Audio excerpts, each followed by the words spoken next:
Ladies and gentlemen, welcome.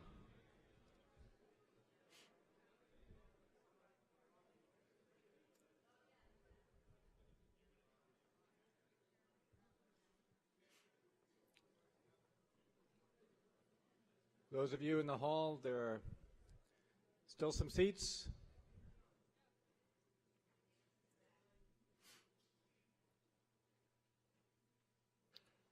So welcome to Monmouth University.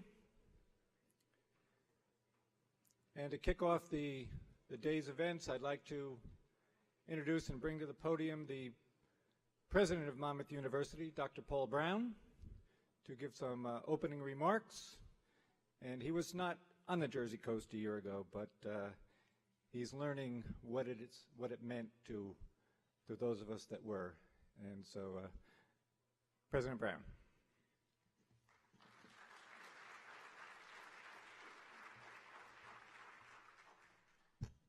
Thank you very much. It's great to be together here this morning. But a personal question right away. How many have seen the ocean this morning? Either driven that way, we're spiritually better for it. I try to get there every chance I can. I take my bike, I walk it. As you know, we're about a half a mile in the beautiful ocean.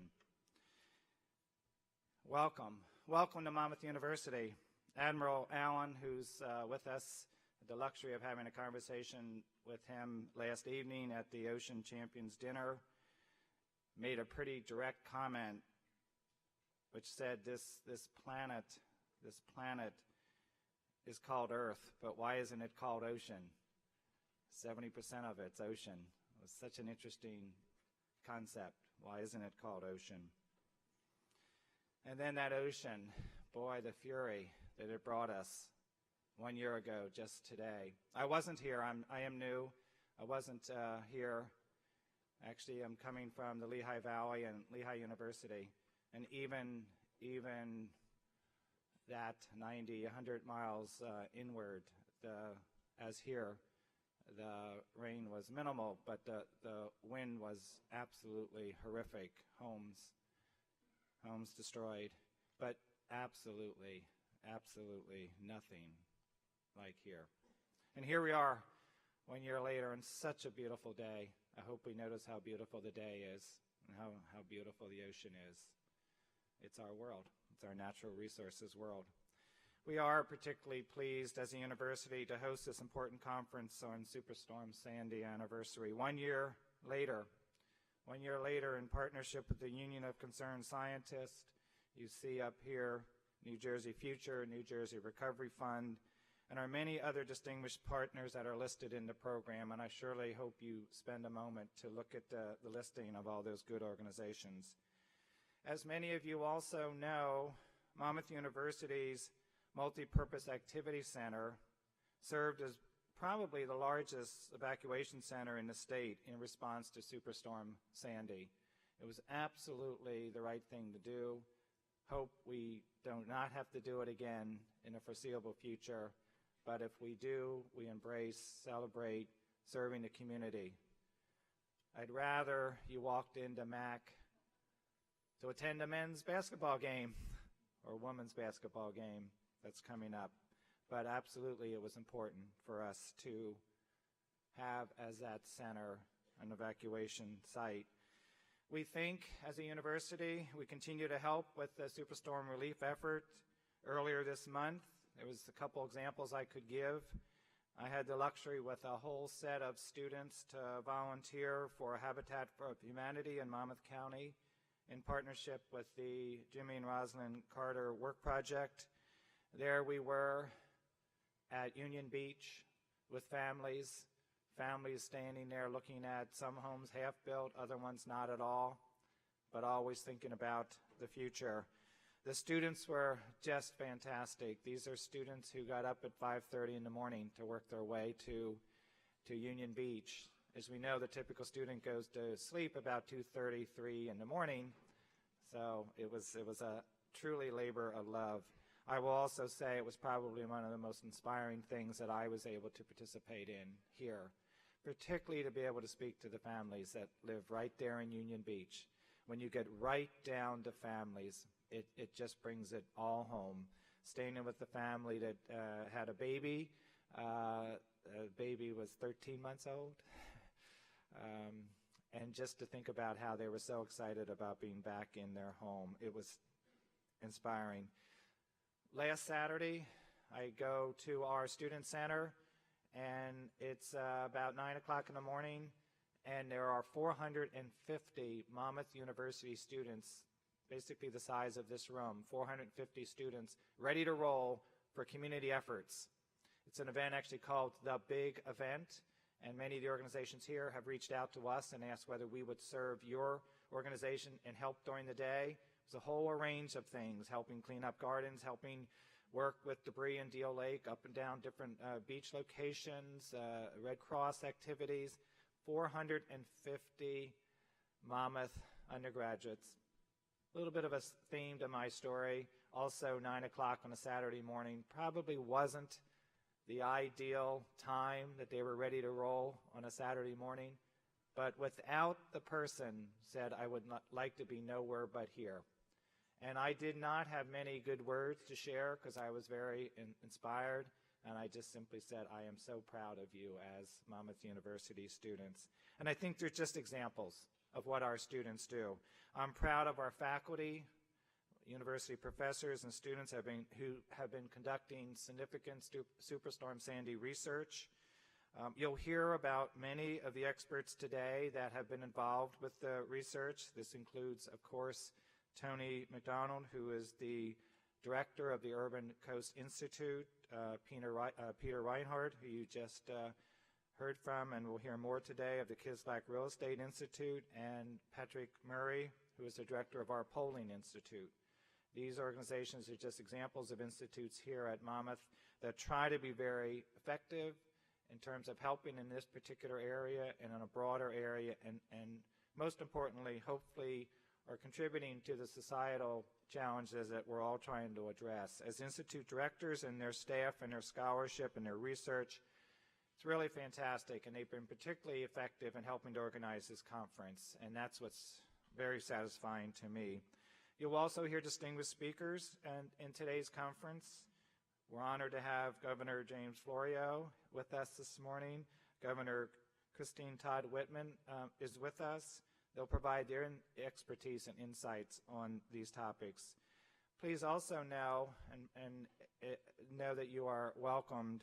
During the academic year, Governor Whitman is here at Monmouth University as a public service servant in residence. And as a public servant in residence, what Governor Whitman is doing is a plethora of activities with our students and faculty and staff.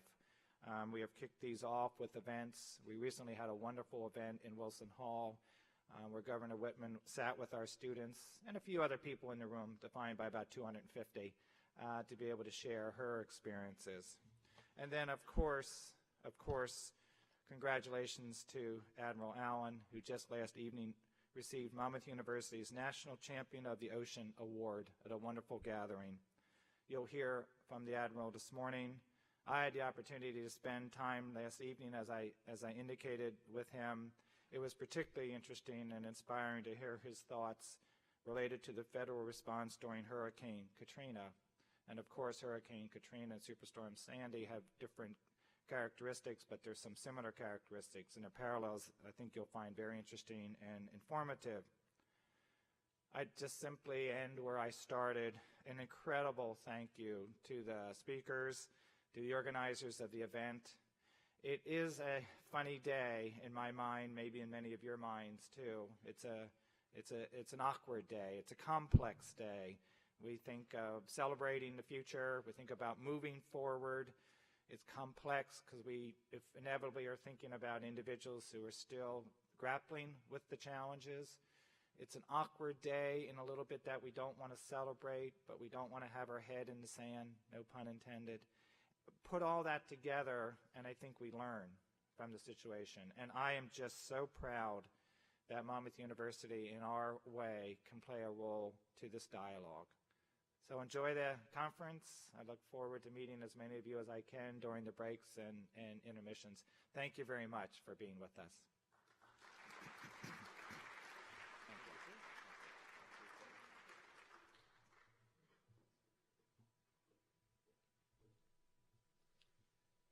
Thank you, President Brown.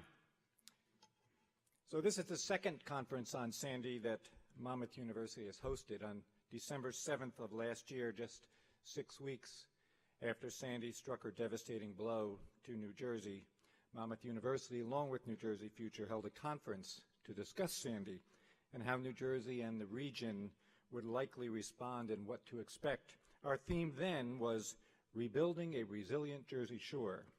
And we had experts who had dealt with the aftermath of Hurricanes Katrina and Rita, and we listened carefully to their experiences and their lessons learned.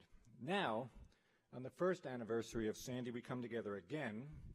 We come together a little wiser, less Pollyannish, definitely stronger, and eager to discuss and learn from each other. We also come together having collectively spent many millions of dollars in trying to recover from Sandy, and while it's difficult to get a clear handle on the dollars and cents and other statistics, I've pulled together a few. Sandy damaged or destroyed 37,000 primary residences and thousands more second homes. Sandy caused almost 3 million New Jersey residents to lose power. Billions of dollars have been allocated, and much of it has been spent to provide assistance in rebuilding and for living.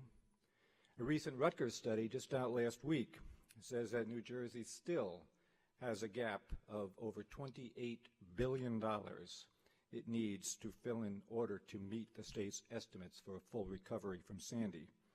That study estimates that there remains a funding gap of $873 million in the residential sector and $2.2 billion in the commercial sector and $1.7 billion in municipalities around the state, and hazard mitigation costs are likely to exceed an additional $23 billion. Another finding, as much as 50% of the information on power outages following the storm turned out to be inaccurate. Many residents and government officials ask, when will we be back to normal? But what is normal, and is there a new normal? And what have we accomplished? We've spent a lot of money, but has the money been spent wisely with the future risks in mind? There is tremendous pressure to put things back the way they were, but is there the proper balance between risk assessments and the desire to move quickly? What have we learned? Many of our communities and towns are at great risk. Is that risk growing or shrinking? And does New Jersey have planning mechanisms in place to adequately address or assess these new and growing risks? What do we still need to do? Should we make sure that our recovery benefits everyone in New Jersey who was affected by Sandy? But what can we do with substantial but limited resources? How can we make sure that we are planning and rebuilding in ways that advance the concepts of sustainability and resiliency? Just how do we define what a good recovery will look like? How will we know when we're done? Today, our panel of experts in the areas of natural resources, climate issues, planning, risk management, finance, design, infrastructure, as well as some distinguished leaders, including 2 former New Jersey governors and an admiral, will help us answer these questions. And we hope that you listen carefully, ask pertinent questions, as well as network and engage with each other during the breaks. Now, some housekeeping items, so pay attention. We have over 550 people registered for today's conference and an almost equal number coming in by webcast. So about 1,000 people are involved today. We ask that you listen attentively and not have distracting side conversations while in the room. There is no food or drink permitted in Pollock Theater. The event is being live streamed, and for you Twitterati, use the hashtag #PostSandy for live tweeting and submitting questions. Questions may also be emailed it's in the program, to csdforum@ucsusa.org. And Twitter and email will be monitored throughout the day. And on the back of your program at the bottom, there are instructions for Wi-Fi access. And for you professional planners, this event is approved for 5.5 AICP certification maintenance credits. We will not be taking any breaks until lunch. We have a very full agenda, as you can see. Restrooms are located through the entry hall and down the steps to the left. Our lunch will be available in Wilson Hall, where most of you came in and registered, which is about a 2.8-minute walk along the soccer fields or between the buildings. I want to give a special shout out and thanks to the wonderful staffs of the sponsoring organizations, particularly from New Jersey Future, Marianne Jan and Elaine Clisham, from Monmouth University, Teresa Lowy and her team, and from the Union of Concerned Scientists, Michael Halpern, Kate Sell, and their very able team. Many others have contributed to the program and the content. Special thanks to the New Jersey Climate Adaptation Alliance and to MWW. And finally, I want to acknowledge and thank our financial supporters for today's conference, the New Jersey Recovery Fund, and the Community Foundation of New Jersey and its CEO, Hans Decker, and the Geraldine R. Dodge Foundation and its CEO, Chris Daggett, who you'll hear from shortly, and the Union of Concerned Scientists as well. So I'd like to begin the program and call up Chris Daggett and Patrick Murray to the stage.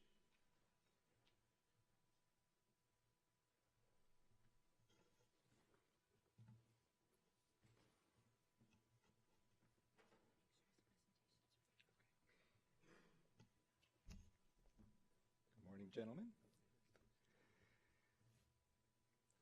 Have a seat, Patrick, for a minute. Who's going first? Chris? So, Christopher Daggett, is the President and Chief Executive Officer of the Geraldine R. Dodge Foundation in Morristown, New Jersey. He's been a respected leader in New Jersey's nonprofit world for nearly 20 years, serving on a number of boards, including the Schumann Fund for New Jersey, the Regional Plan Association, and the Trust for Public Land. Previously, Chris served as Deputy Chief of Staff to the Governor of New Jersey, the Regional Administrator of the U.S. EPA, and the Commissioner of the New Jersey Department of Environmental Protection. Ladies and gentlemen, Chris Daggett.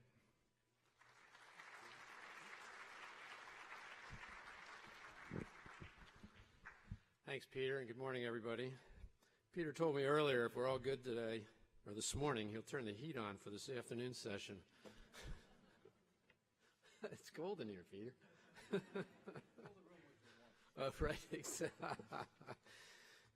is a speech, not a sermon. So first, let me begin, if I may, by acknowledging, and I think it was referenced already about the fact that this is a kind of a difficult day because it's a mix of looking back and looking forward at the same time. But we ought to acknowledge all the people who died or who were injured, and those who are still displaced or otherwise still suffering from the impact of the storm. Many people have been through an awful lot in this past year, and I know in many respects that's why we're all here, not only for them but for future citizens of the state. We also ought to acknowledge all the people and nonprofits that work every day to help people throughout the recovery. Without them, we would not have made nearly as much progress as we have so far. So as I said, it's a time to look back. What I want to do today is simply list a number of observations to get us started that follow really the questions that Peter asked a couple of minutes ago. So let me begin with the first one, and that is, what have we accomplished? Certainly before the storm, evacuation actions took a lot of people out of harm's way and significantly diminished possible injury and loss of life. We should not minimize that effort because it really did make a big difference in the end. That people were largely out of harm's way. After the storm, we came together to provide relief for thousands of people led by local and state first responders, government employees, and nonprofit group members, many of whom set aside addressing extensive personal losses to help fellow citizens that were impacted. And in the immediate months following the storm, much of the most visible and unrecoverable debris was collected and disposed. with the American Red Cross, United Way, the Robin Hood Foundation, government agencies, and insurance companies focusing on relief efforts. Many in the philanthropic community focused on intermediate and long-term recovery. Let me just give you two examples of that. The first was the New Jersey Recovery Fund that was really the brainchild and the quick action of Hans Decker, the president of the Community Foundation of New Jersey. Hans set it up almost immediately after the storm. Within 24 or 36 hours of the storm, he had already set up the New Jersey Recovery Fund, and then we at Dodge put the first $1 million in to seed it to attract other philanthropic investments from around the country. And we had a number of foundations from around the country that didn't want to give necessarily to the immediate relief efforts of the Red Cross and United Way and others, but wanted to focus on the intermediate and long term and wanted to do it through the philanthropic window. And so they reached out and we reached out to them, they reached out to us, and they were supporters as well. And in the end, we raised about $7 million, a good part of which we have spent already toward three primary areas. One is the environment, focusing on policy, on restoring natural systems. The first thing we did actually is restore some of the beaches, help restore some of the beaches in the Delaware Bay shore that were vital for the migration of shorebirds that come in each year feeding on the horseshoe crab eggs that are laid in the sand shortly before their arrival. We also focused on planning, long-term land use planning, because it's been so important to figure out that balance between immediate relief and recovery and long-term planning for future storms and future significant disaster events. And then we focused also on media, primarily to follow the story, to follow the money, to make sure that people were aware of what was going on, and also to encourage civic engagement so that it didn't just become something from the top down, but became something that was engaged in by all citizens. How do we want to recover? Where do we want to recover? What should be the policies that we follow? And then finally, we focused on the arts. It's a signature area, as many of you know, for the Dodge Foundation. And we wanted to use the arts as a means of helping people recover mentally and spiritually from the event. Often overlooked in major disaster events is that strong psychological and social emotional impact that occurs with people. And so we focused on the arts as well.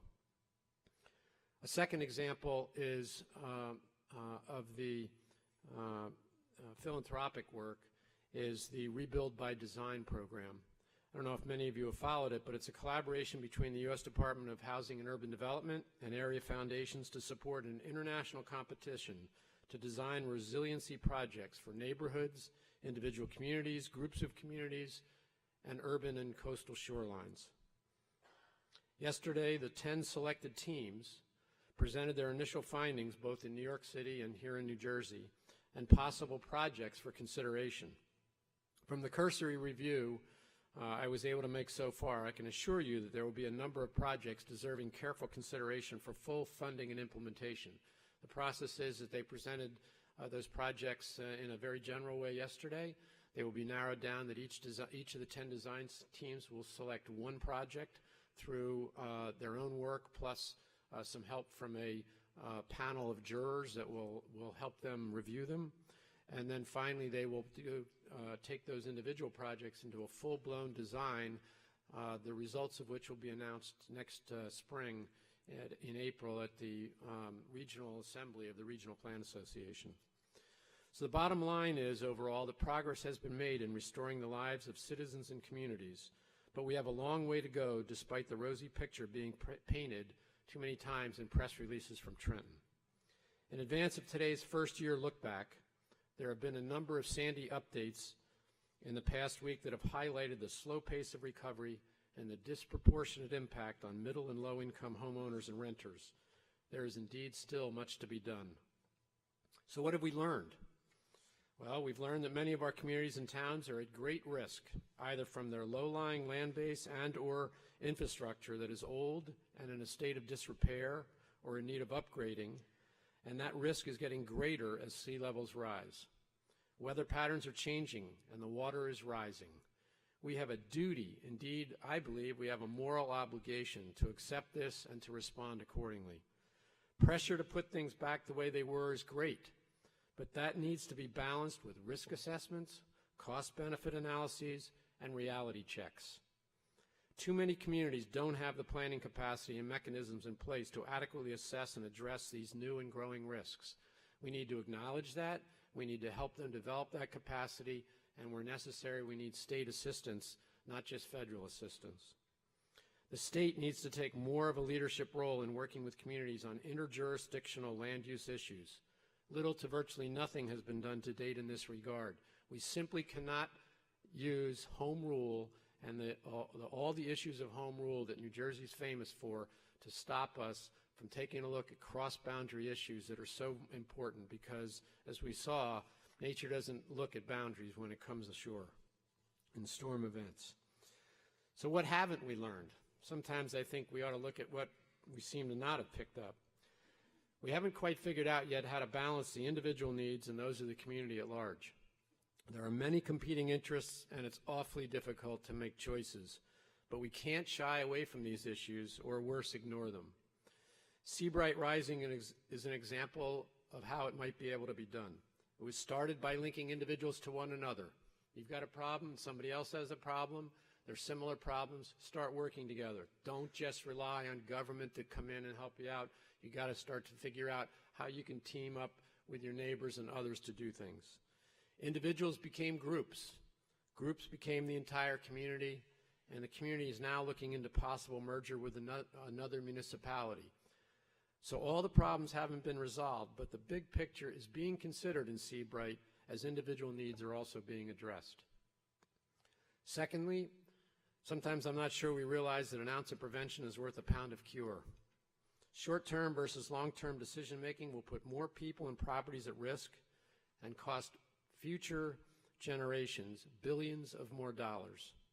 Tim Dillingham of the American Littoral Society talks about it as generational change. This is not going to play out over the next couple of years, but over a generation or two, which is really hard. It's hard for people to be patient and to invest time and energy into sound, long-term decisions. And finally, sometimes I don't think we appreciate the importance of transparency in decision-making. It's healthy. It fosters coordination, collaboration, and the generation of new ideas. So what do we still need to do?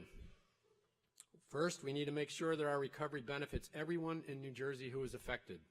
Over the weekend and yesterday, we've seen reports from the Rutgers School of Public Affairs and Administration, and you'll hear a little bit more in a few minutes from Patrick Murray about Monmouth University's work that has shown that our poorest residents were the hardest hit by the storm, and that to date, they've received a disproportionately small share of the amount of federal and state recovery assistance. We need to press state and federal officials to pay much closer attention to issues of equity. We need to include Cumberland County in the list of counties eligible for federal assistance. And if that's not possible, the state needs to step up in a much more robust manner. I think many of you saw the excellent story just over the weekend in the Star-Ledger about the devastation that occurred on the Delaware Bay shore. If the devastation along the Delaware Bay shore does not meet the threshold for disaster relief, then frankly we need to change the definition to change that threshold. Cumberland County needs to be considered. Make sure that we're planning and rebuilding in ways that advance the concepts of sustainability and resiliency. There was a real sense of holding our breath when the threatened nor'easter was heading our way a few weeks back, and a sigh of relief when it passed most of the state without living up to predictions. That kind of activity, or that kind of action, is not long-term preparedness. It's whistling in the dark. We need to invest in green infrastructure where possible, and in upgrading and repairing our aging, in-place infrastructure to make it more resilient to future storms.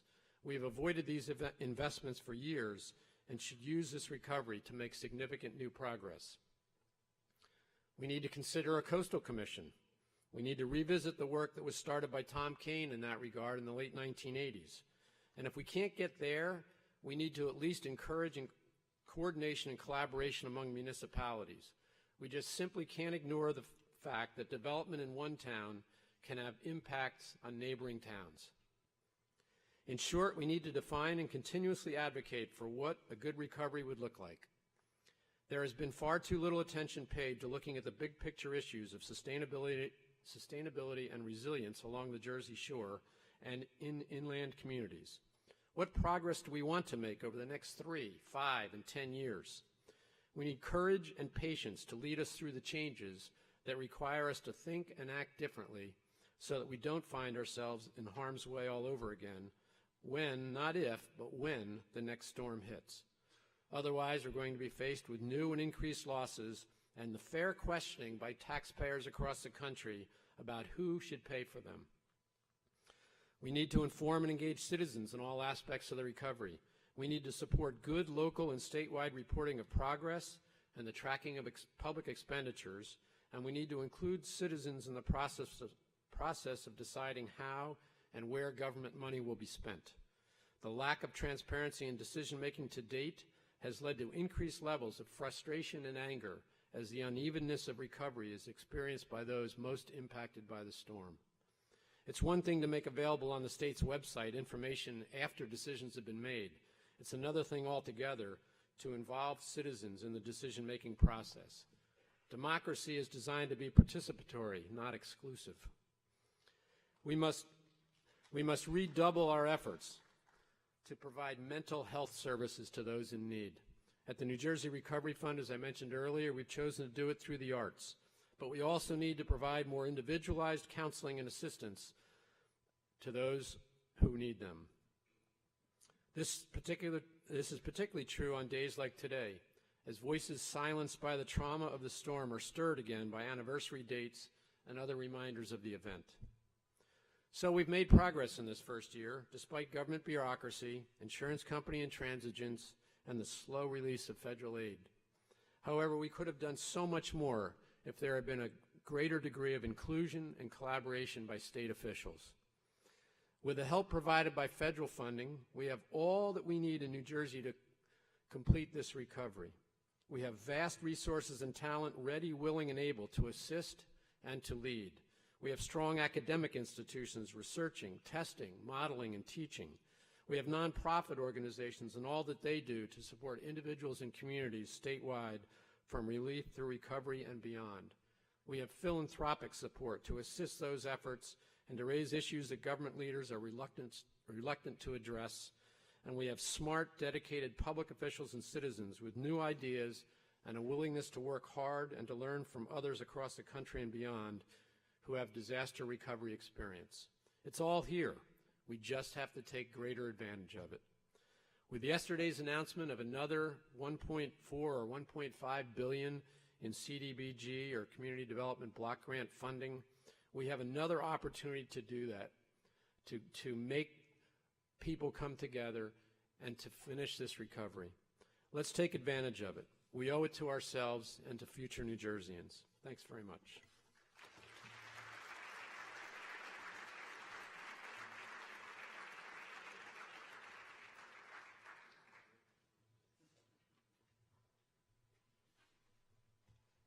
So, thank you very much, Chris. Words to think about. Next up is Patrick Murray, who's the founding director of the Monmouth University Polling Institute. 8 years ago already, huh? Wow. During his tenure, the Monmouth University New Jersey Press Media Poll has established itself as the Garden State's poll of record for its in-depth tracking of public policy and quality of life issues. In 2010, Politicker NJ named Mr. Murray Pollster of the Year and also placed him high on the New Jersey Power list of the 100 most politically influential people in the state. He's a frequent guest on state and regional TV and radio, CNN, ABC's Good Morning America. I think he's most proud, though, of his recent almost nailing to the decimal point the U.S. Senate race, which was very challenging for pollsters. So, ladies and gentlemen, Patrick Murray.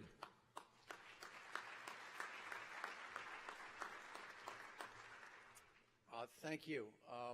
I'm actually most proud of some of the stuff that I'm going to talk about today, which is the work that we've been doing on Sandy. Obviously, like the other institutes here at the university, we realized that as soon as Sandy hit, we had to do what we could using our resources to help inform policymakers about what was going on. From the Polling Institute's point of view, what's going on has to do with what the public reaction is, the immediate reaction, how are people prepared, getting us better to understand what happened and then look moving forward through the recovery and through preparations for the next time around. We've done this through a variety of resources, a partnership with the Jersey Shore Partnership, with some funding from the New Jersey Recovery Fund. We've been able to look at a number of different things. We've done 6 surveys so far over the past year on Sandy, and there are more to come, so I'm going to talk about a few today. One of the things that I want to emphasize with what I'm talking about here is that at the end of the day, you're going to talk about a lot of different plans today for rebuilding, for reducing risk. And one of the things that I try to remind policymakers whenever I do work specifically for policymakers, and particularly in the environmental field, is that you've got to understand that people are involved in this. And policymakers, particularly elected officials, are responding to their constituents in ways that other policymakers may not understand. And it's important to understand what motivates people, their behaviors, their attitudes, to better communicate the risks and the rebuilding needs and so forth. So I'll talk a little bit about that. But first, we asked people who live along the New Jersey coast, you know, is this a once-in-a-lifetime storm, or when will something like this happen? So there's 2 ways to look at this chart. One is 2/3 of New Jerseyans think that this 100-year storm is going to happen again within the next 25 years, or the other way to look at that is 1/4 of New Jerseyans feel that they'll never see this kind of storm again, those living on the coast. So you have to look at both the positive and the negative there in terms of planning and looking forward. Okay, I just wanted to pull this up. These are people who lived along the coast.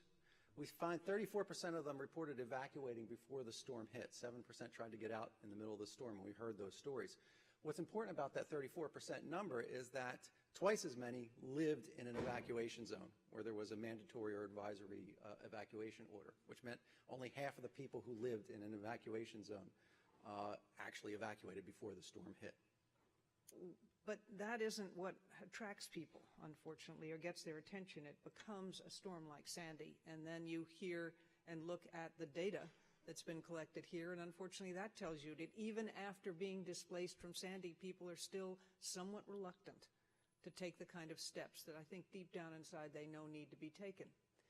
And that's probably the greatest challenge for government, and that's why I threw out those dollar numbers, because eventually it comes down to, what does it cost me? That's when people really start to pay attention. That's when they start to focus. And there are real consequences here. If we look at what's happened over time, if you look at the last, based on 15 million years of history, not theory, but of history, the last time that the concentrations of CO2 in the atmosphere were as high as they are today and sustained at these levels, temperatures were 5 to 10 degrees higher, and the sea level was 75 to 120 feet higher. That is what's going to start to happen. It's a slow process. It doesn't happen all at once. But that's the kind of thing we can look at. Almost every model tells us within this century we're going to see a 5-foot sea level rise. If you think about that in context of the kinds of storms we've been seeing, you can see how much further inland these kinds of impacts are going to go.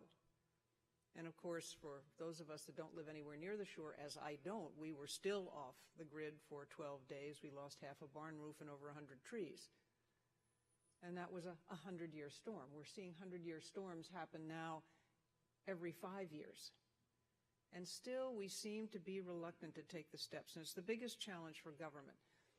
When you hear the numbers of people who are dissatisfied with the recovery efforts, I'm going to be very interested to hear what happens as you track people and determine what it was they actually asked for, what they expected. Because one of the things that I found when there was a disaster was, if someone's lost everything, you can't make it right fast enough. There is no way. And so people are always going to be dissatisfied. But what we have to get them to focus on is, what do we do to prevent this kind of thing in the future? And frankly, I think the state is doing the right thing when it is saying we are going to buy people out and we are going to have to use eminent domain. But what I don't see us doing, and where I think we have an enormous opportunity in this state, is to be the model for how can we think not 5 years out, but 10, 15, 25 years out. Because frankly, if you think about it, and again it gets back to money, what's going to happen to your property values? People are already, if you want to look, if you don't think things have happened, you just look in the Chesapeake Bay, and there you have Sharps Island and Holland Island. Holland Island just finally disappeared last year, or 2011. I mean, we've had thriving communities that are gone. That's right here on the East Coast, because things are changing. And so what we need to do as we plan, when we're talking about putting out groins in the sea, building seawalls, sand dunes aren't going to be enough anymore. We need to have the kinds of seawalls that are being proposed. But are you talking about just sea level rise, or are you talking about the way the current comes in? We've got to think differently. We've got to think beyond just straight sea level rise. We've got to think, what does it mean when a storm comes in with sea level rise? We don't build them exactly the same way. We need that kind of long-term thinking. And we need to look at, how do we rebuild our homes? Is 10 feet high enough? 14 feet high enough? One of the things that I would say that I think where I believe we need to see a change is, I don't know why, frankly, and this may be controversial, I don't know why the federal government's in the insurance business. I think one of the problems we've had with FEMA flood insurance is that it's encouraged people to build and to rebuild in places where they shouldn't. And right now, FEMA's insurance, the insurance program part that is managed by FEMA, is totally underwater. They have paid, the whole presumption was that the money that they got in, as with most insurance companies, that the money you get in pays for the occasional disaster. Well, the disasters aren't so occasional, and FEMA is now underwater as far as the ability to continue to pay out at the levels they've had to pay out the last few years. But what it has done is encouraged people to rebuild, because we've said we've been there, we'll be there for them. Now, government has a role. Government should be there for disasters. Who else is going to be there for a disaster, immediate relief, immediate helping people find homes, find ability to pay for their mortgages, helping to try to get them back on their feet again? That's what government's role is there. But the long-term planning, then that government has a role, but it's up to people to make the decision. And frankly, if some people want to rebuild where their home was and it's gone now, fine. Go ahead, do it.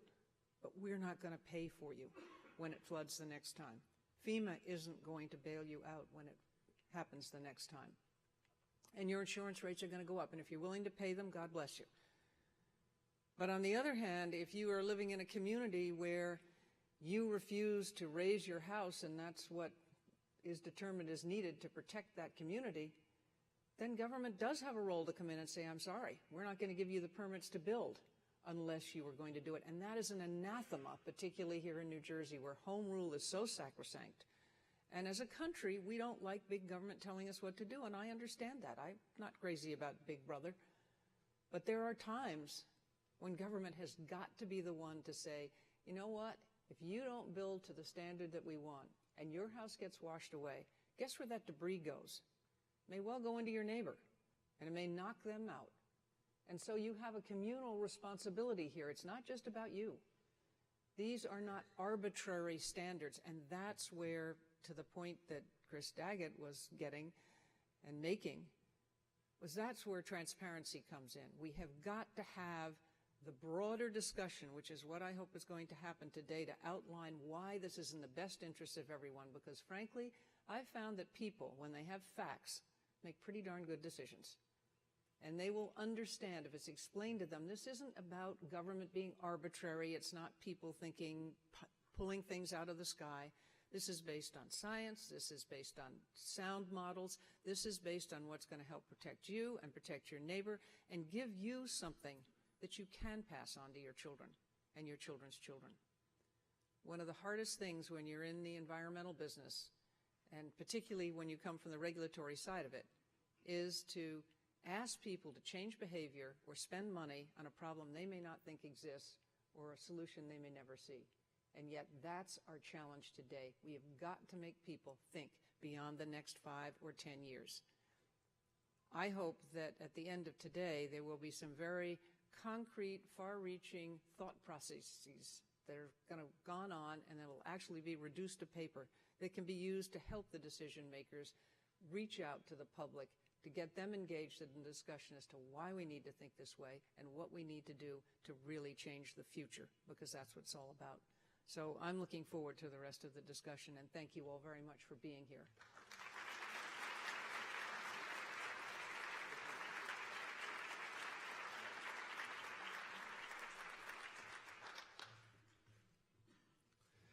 It's nice to be a former governor.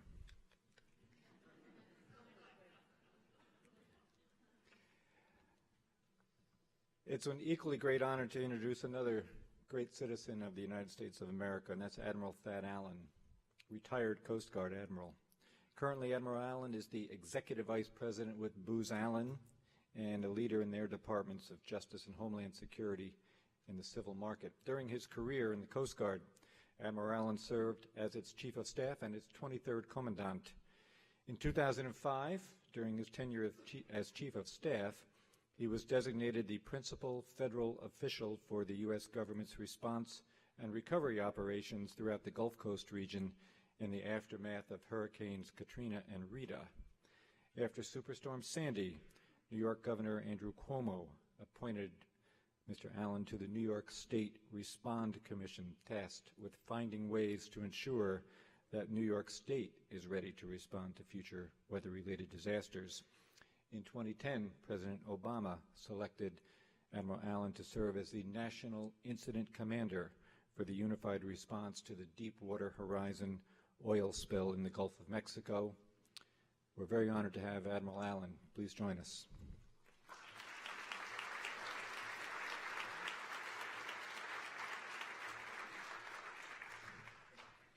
Good morning.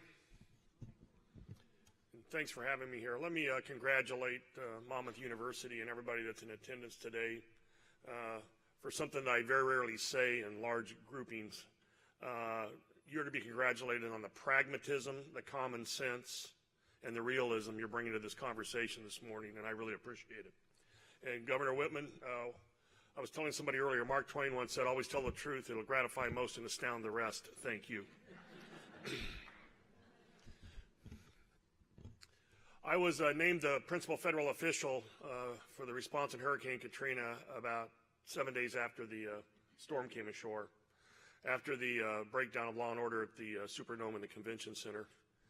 And when I flew into New Orleans on the morning of the 6th of September, I was astounded because the first thing that came to mind was we had gotten the problem statement wrong. We thought we were dealing with a hurricane. We thought the federal government had invoked the Stafford Act, and pursuant to a request by a governor, we had provided resources. The fact of the matter, the problem in New Orleans was that they were the subject of a weapon of mass effect used without criminality that resulted in the loss of continuity of government. Had we known that in the first 24 hours, we would have done things radically different rather than deploying resources for 7 days in an area that they could not take those resources and apply them to any kind of effect.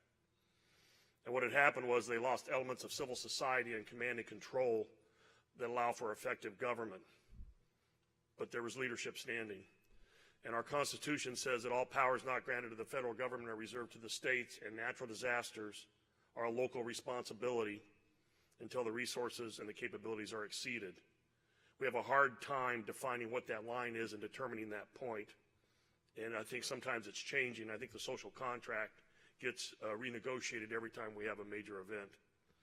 But the fact of the matter is, we need to understand that in responding to these disasters, the first responder is you, is the individual, and the second first responder is usually the neighbor. And after that, the community. Mobilizing large amounts of government resources is likely to get there sometimes within 48 or 72 hours. But it's going to take a while because they are not standing by to do that, because the primary responsibility lies with state and local government. So I'm very encouraged at the tenor and the content and the frankness of the conversation here this morning, because that's exactly where it needs to go. Last night at the dinner, and I'm very grateful to Monmouth University for the honor that was bestowed upon me, I talked about the most dominant feature of this planet is water. And you heard Governor Whitman talk about climate change. And I'm in her camp. I don't care about a bunch of people arguing about science. I was testifying before Congress as Commandant of the Coast Guard, and I said to the chairman, listen, the scientists can argue all they want. There's water where there didn't used to be in the Arctic, and I'm responsible for it. It's there. John Holdren, the Science and Technology Advisor to the President, has said there are 3 ways to deal with climate change. You can suffer, you can adapt, or you can manage. And I think we're somewhere between suffer and adapting right now in our ability to understand and come to grips with what's happening on the planet around us. But as I said to the folks who were at the event last night, I think what we're really dealing with, and I think you're all are moving towards the recognition that this is something that's far different than we've dealt with in past years and generations and even centuries on this planet. And what we're dealing with is what I call the tyranny of complexity. It's the complexity that is arising between a greater intersection of the human-built environment and the natural environment. When I've been asked about the difference between Hurricane Katrina and Hurricane Sandy, I tell everybody the major difference, and this is my view, is the larger concentration of population and the larger concentration and age of infrastructure that exists in this part of the world than was in Louisiana. Therefore, the greater the consequences associated with that, the greater the scale of problems associated with the recovery. So as we move forward and we think about how we're going to manage these challenges, we have to learn, to the extent that we can, that we're going to have to manage complexity. There are things we don't understand we have to learn more about. There are overlapping causes and effects that I don't think we really realize yet. We are removing dams out west that we built 50, 60, 100 years ago because we didn't understand they affect salmon populations. We have undone a lot of work that was done in the Everglades for flood control because now we understand more about it. We need to understand that barrier islands were always made to migrate. In fact, in the early days, people were made to migrate. When we started staying in one place, things started changing. We invented things called property rights. Mother Nature doesn't understand property rights. Mother Nature doesn't understand the political boundaries between states. And you can't take Mother Nature to court and hold her accountable either. But what does that mean? It means we have to think and act smarter. We need to act strategically, and we need to think about the long range. Conditions of where we live and how we're going to live, and we have to start changing our behavior. Most critical thing we can do moving forward, having been involved in several of these events and working this on both on the policy side and the contracting side. In the interest of transparency, I run the Booz Allen program that supports FEMA in the new risk map program that's going to be coming out. So I work this in my daily life. I worked it as part of the response. And it is something we're going to have to come to grips with. The most critical decisions we make, in my view, are building codes and land use decisions. And they're the hard decisions that Governor Whitman was talking about. And they're hard because we don't know a lot about the risk. We can't characterize the risk, we can't assess the risk, we can't assign the risk, and it's difficult to say who should bear the cost of the risk. But those are the difficult and complex questions we're going to have to answer. I was at a meeting of the National Academy of Sciences a year ago, and there was a really interesting comparison was made.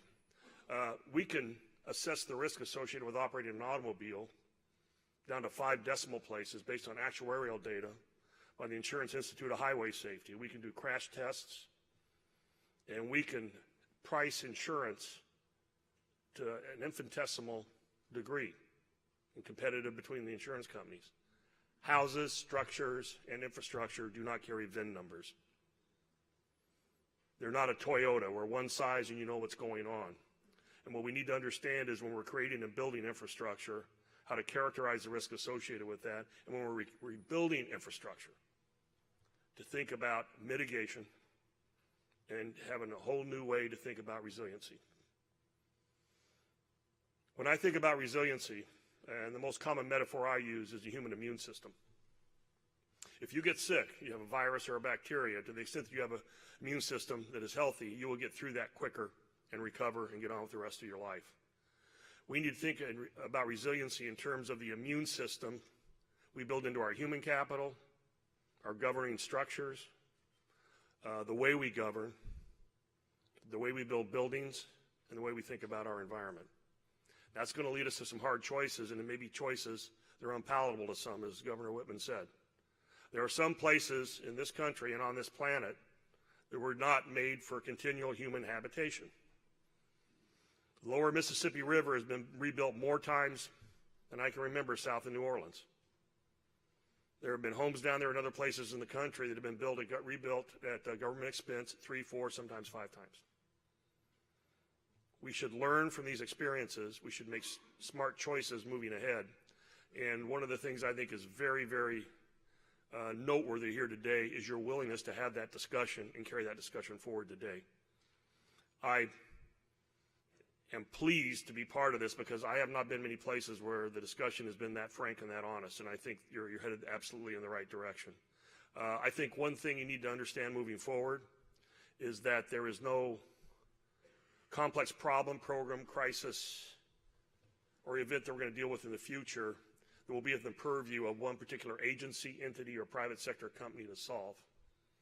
We need to learn how to build leaders and create leadership capabilities that allow us to move across boundaries, whether they're authorization, appropriations, political, government, non-government, faith-based, private sector, or whatever. Because our ability to cooperate, collaborate, and network and create a shared sense of values around a common purpose is the only way we're going to do this, because nobody's going to have statutory authority to make these things happen overall. They're going to be because everybody comes to the common belief that we have to do this for the good of future generations. If we can do that, then we'll be successful. And thanks for having me here today.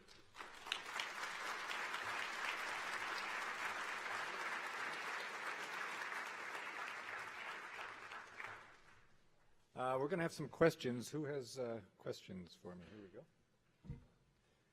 go. If you have a question on the piece of paper or the notes, who's collecting the questions? Michael? Anybody else? Okay, and Chris, maybe, I think some people might have some questions for Chris Daggett, too. We didn't give him a chance, and if Patrick is still here, I'll grab a chair.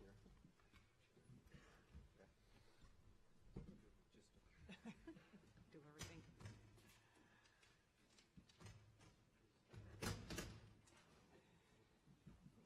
No, here he is.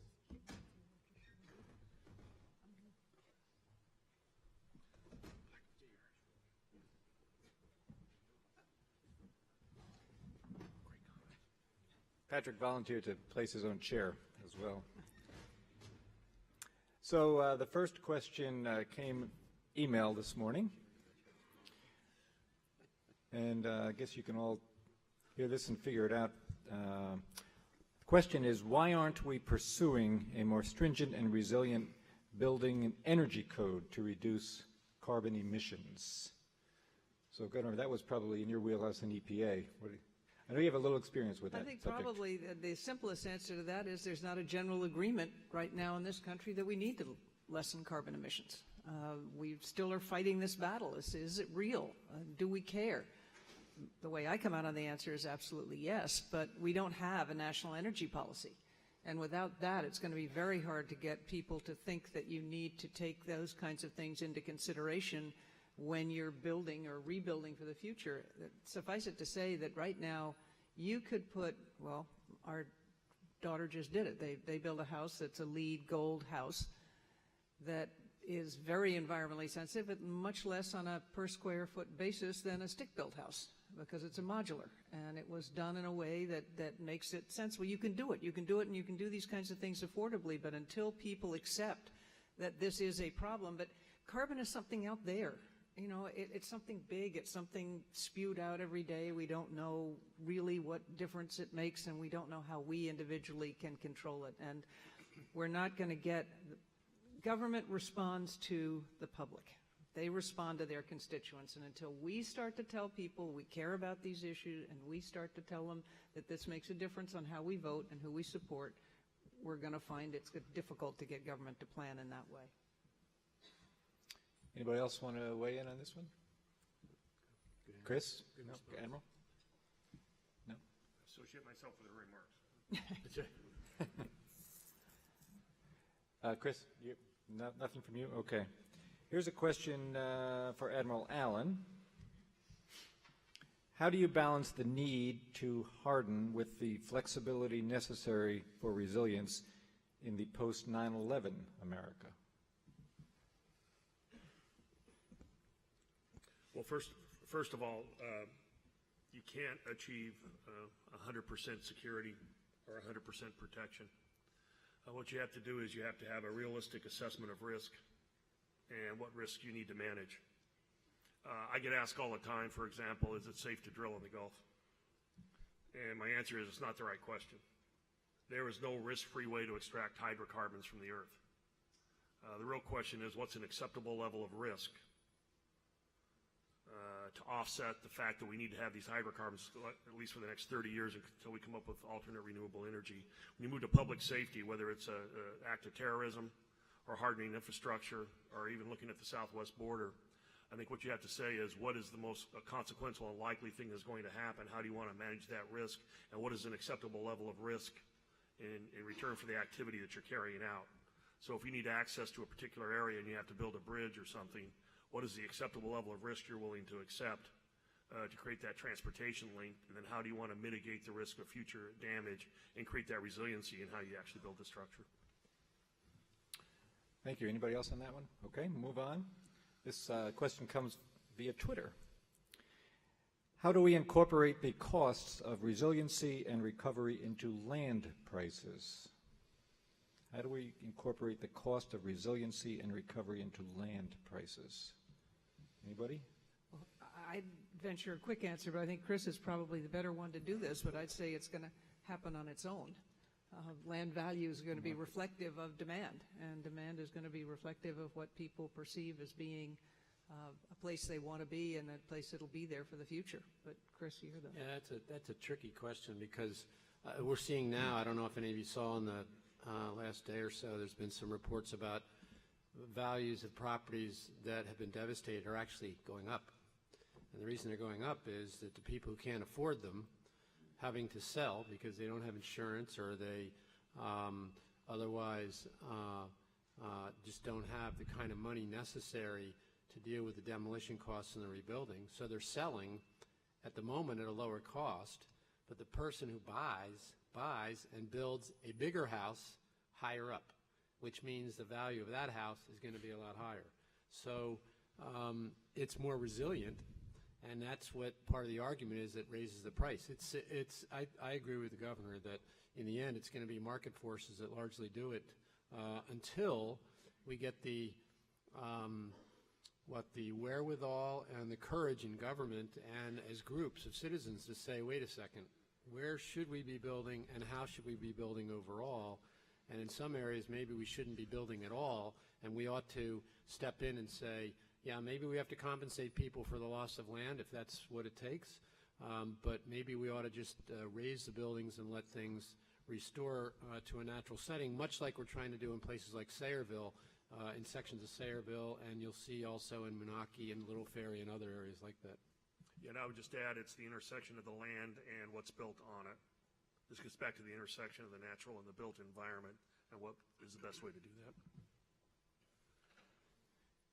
that. I'll just weigh in. I agree with real estate is my area, and I definitely think it's going to be the market that's going to determine that. It'll be, if government tries to get involved too much, I think that actually would probably turn out to be a bad thing because it'll just artificially interfere with the market.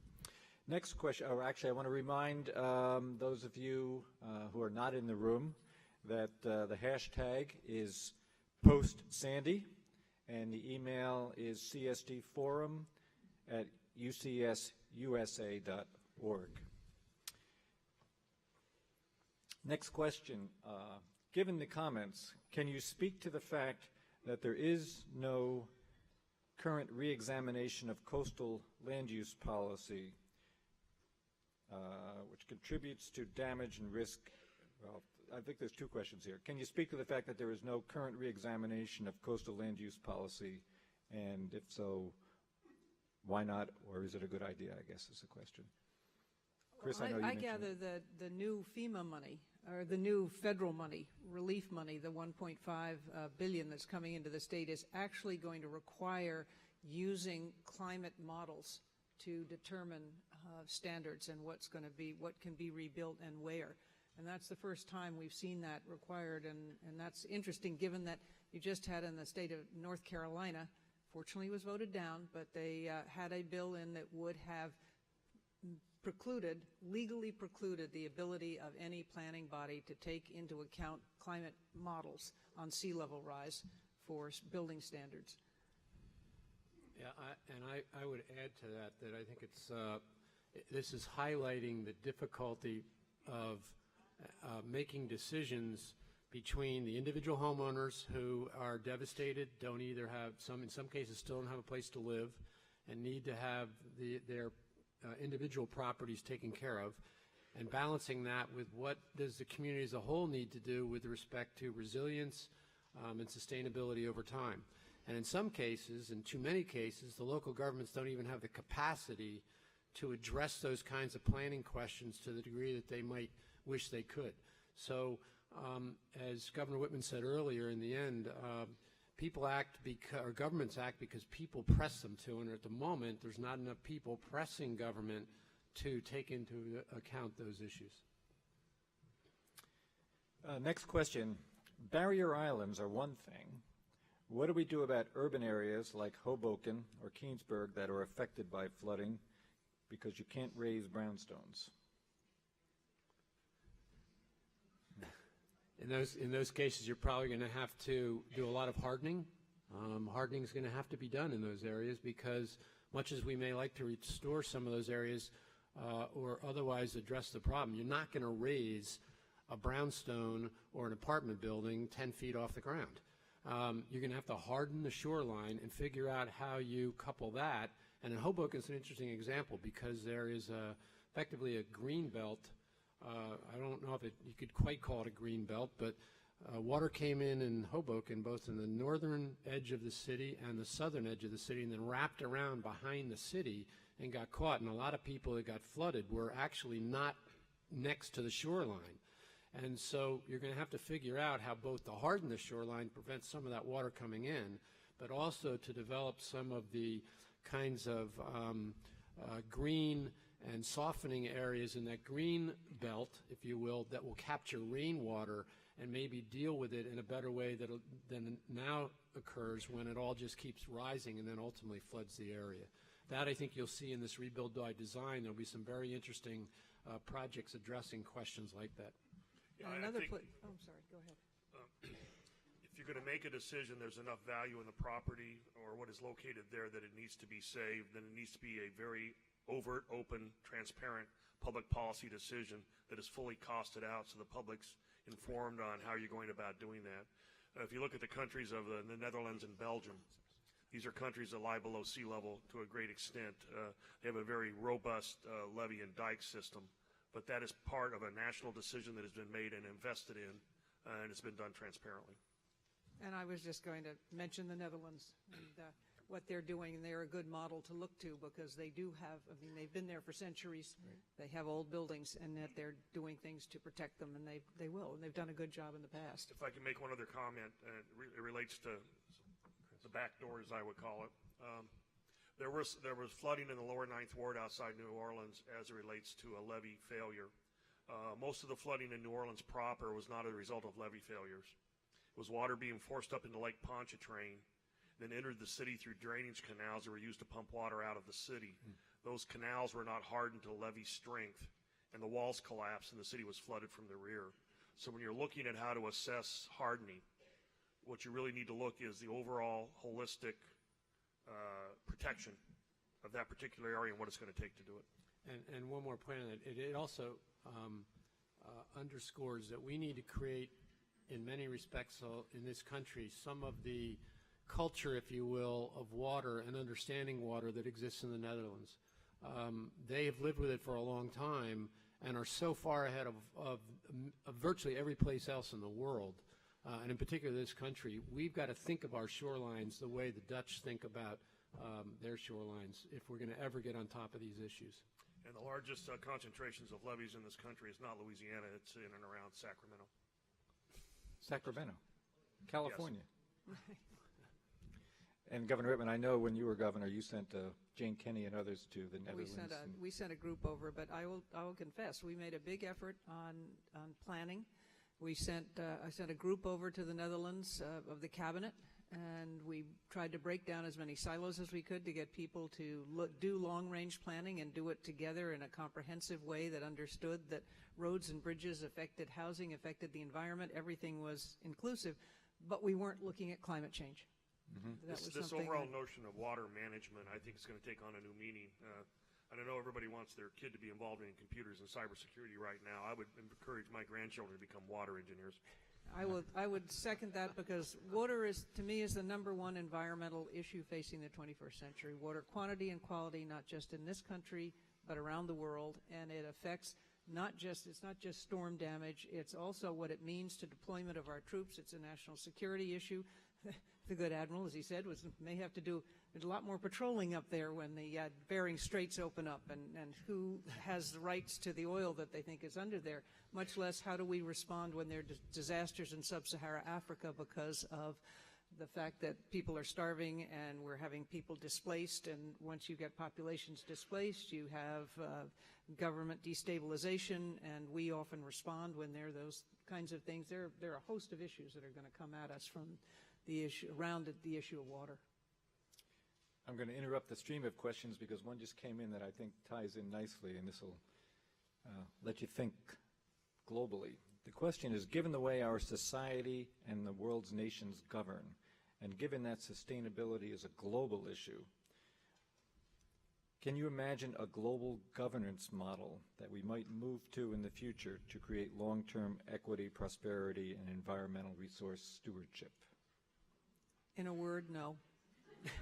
Next question.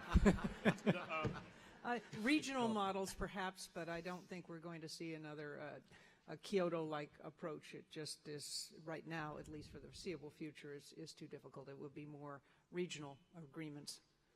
Yeah, we're taking baby steps in that regard in dealing with what I call the various global commons we have to deal with. If you think about it, there's a lot of collaboration right now in collecting data in regards to weather forecasting. In fact, that's probably one of the largest, most collaborative actions that takes place on this globe.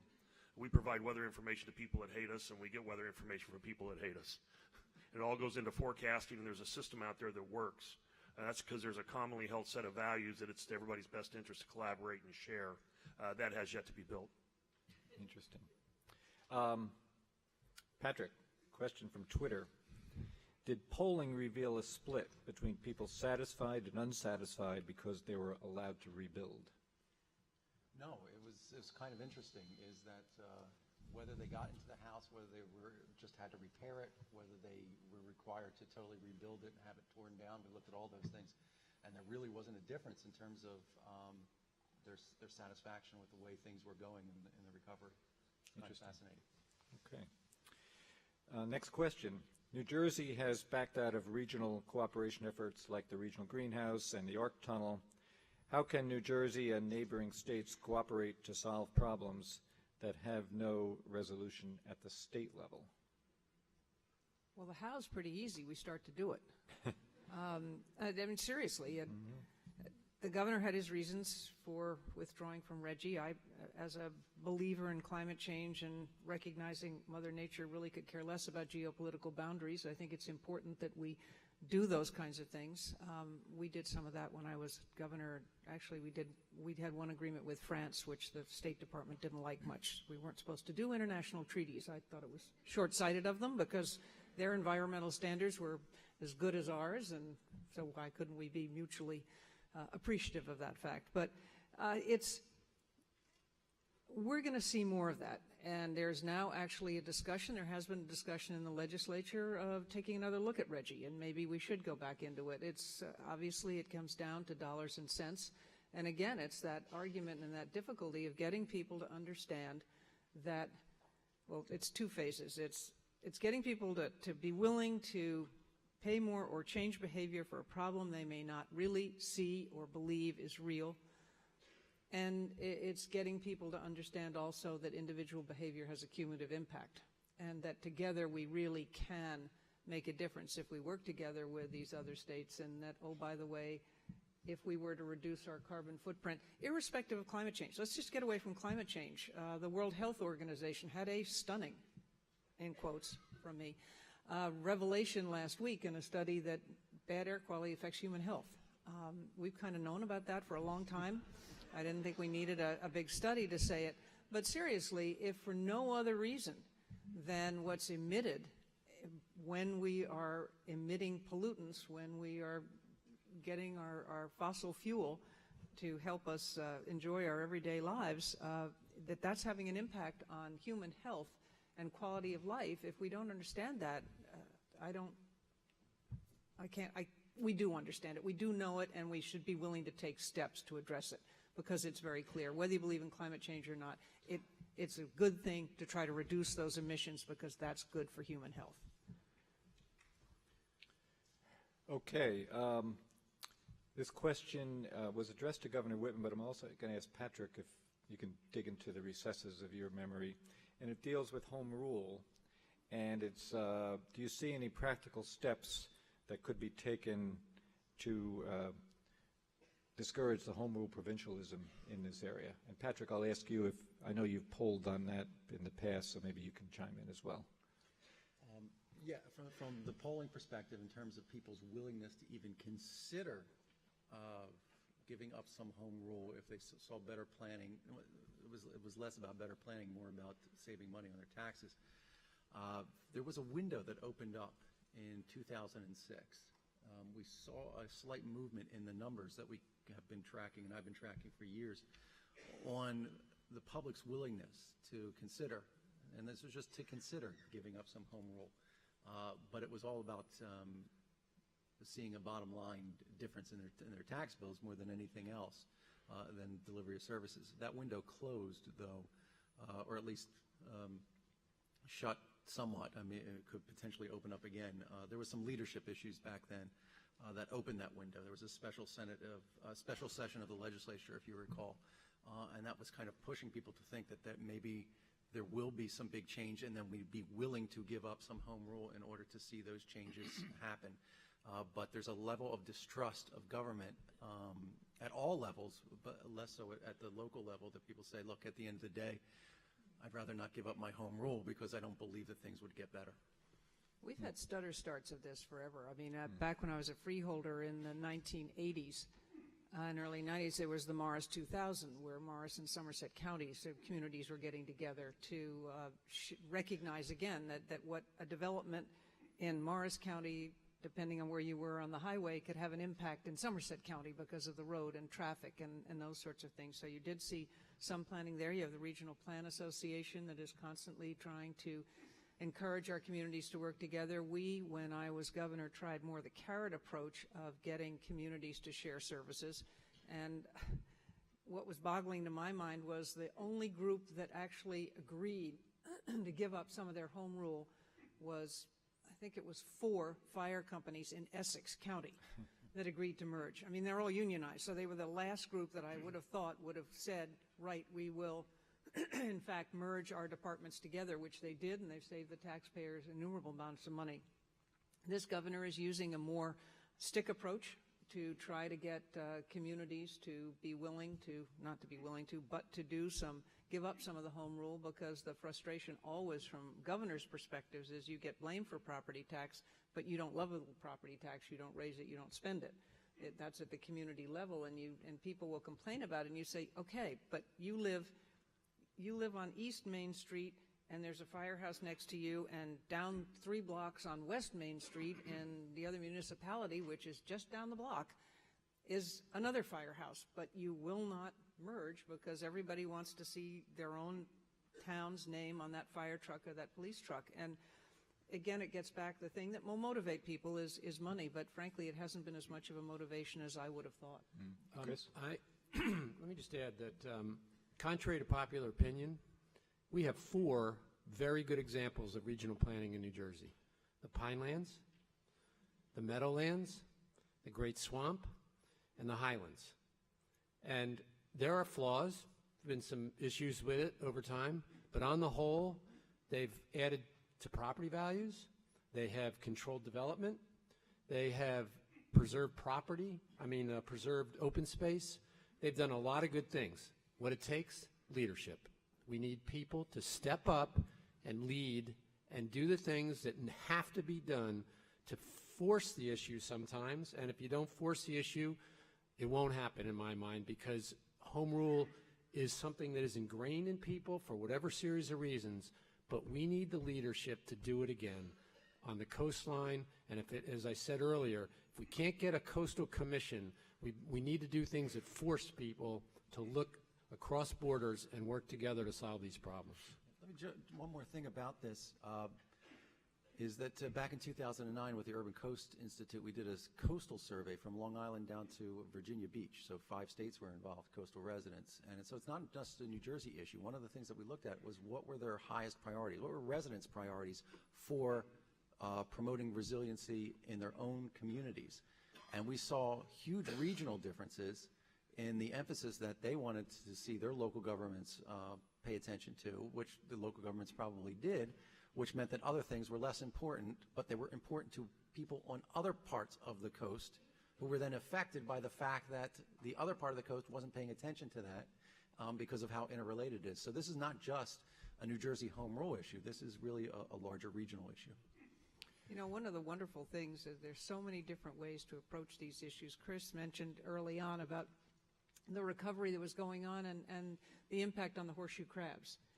Now, horseshoe crabs may sound like a big deal. Who cares about them? Well, if you care about natural habitat, then you care about what the horseshoe crab eggs means to the migrating bird population. And that's not just in New Jersey, although we are on the flyway. Delaware is affected by that too. But those eggs are also what are used by the fishermen for bait. The Elvers use it for bait for the fish, for the commercial fishermen and the sports fishermen. So they care about it, and they're all up and down the coast. And oh, by the way, the blood of the horseshoe crab is the purest thing that we have, and every drug company uses the blood of the horseshoe crab to ascertain the purity of their drugs.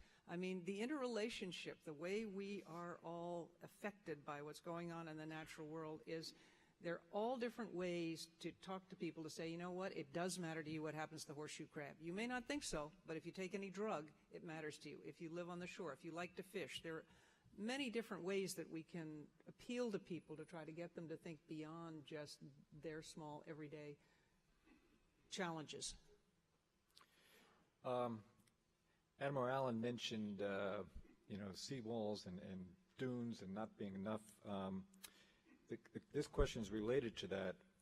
As beach and beachfront property rebuilding takes place on the Jersey Shore, are coastal flood mitigation practices such as dunes being implemented and are expanded upon as part of the rebuilding effort? And I'll amplify that, do we have enough resources, or can we get by with dunes for a while before we have to do the bigger stuff? Well, I lack the technical background to really answer that properly. Okay. I would just tell you my own observation, having spent 39 years in the Coast Guard, living in coastal areas all around this country and being involved in some of these responses. As I said earlier, barrier islands were always made to migrate. They migrate with weather patterns, and to try and fix structures on barrier islands is always going to be a problem. So my view, if a artifact of a barrier island like a sand dune or berms or things like that are the answer, it's only going to be the answer till the next storm. Governor Whitman was talking about much larger engineering projects. If you're going to make a decision to preserve something, I think it's going to have to be something much greater than a sand dune. I don't know if I stated earlier on, from 1979 to 1982, I was the commanding officer of Coast Guard in Central Jersey shoreline, back where we were trying to figure out how we should put the jetties into Barnegat. Interesting. And, it's not nice to fool Mother Nature, and those jetties have been repositioned several times. There's always some kind of an effect that occurs because of the current situation, sand buildup on one side or the other. So you really have to make a commitment if you're going to harden these structures, and it's not going to be done with sand dunes. And we got one last question, and thank you to everybody who sent a question. I have many more questions, and we won't be able to get to all of them, so we apologize for that. But this question deals with, and Admiral Allen, you might kick it off. You were appointed by Governor Cuomo with their response commission, and the question deals with, given the fact that, as all of you said, Sandy didn't stop at the state line or the county line, what are the prospects for not a global getting together, but a multi-state approach and attack to dealing with these issues? I think it's absolutely critical. Risks are regionally based. They're based on either watersheds or environmental unit of analysis that defy political lines. Sandy involved multiple states, but it also involved the Port Authority of New York and New Jersey, entities that are cross boundaries that are there for other reasons. And I don't think you can have a meaningful planning process that reduces risk and increases resiliency unless it's done on a regional basis with all the players that are consequential. I'm actually hoping that the Rebuild by Design competition that I mentioned earlier will help in that regard, because this is, by the way, these groups, there were 145, I think, or 147 international teams that responded. We have some of the best and brightest people around the world that have come together to participate in this design competition. And the 10 remaining teams spent the beginning of this process just learning about the region, and they've done more analysis of natural systems and engineering issues. And what I'm hoping will come out of this, among other things, is the understanding of what happens when you put some controls, whether they be hardening or whatever. What happens when you put them in this area? What's the impact at the next area downriver, or a few towns over, or whatever it happens to be? So I'm hoping that that kind of work will almost force some of this interjurisdictional work that needs to be done if we're ever going to solve the problems that we're dealing with today. Ladies and gentlemen, how about a hand for our distinguished panel?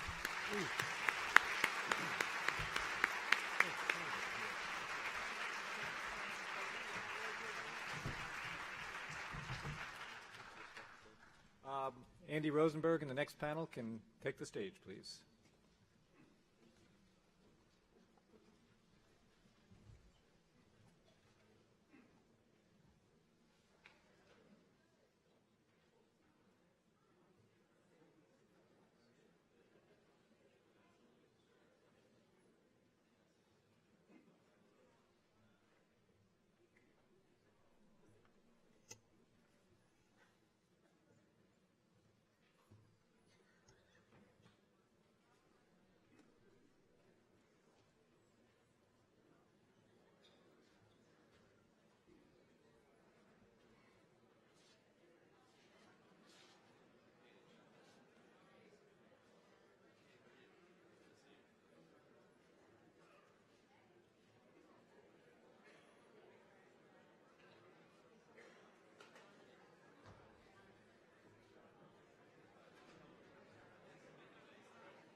Do I have to do anything here for the presentation? No, we'll take care of it. It'll all be done for me. Yeah. Okay. Well, we'll take care of it. Okay. What is the order? It's Tony, Ben, John, Megan. Start with Tony. Yep. Okay, great. If I could ask people to take their seats. We actually weren't taking a break now.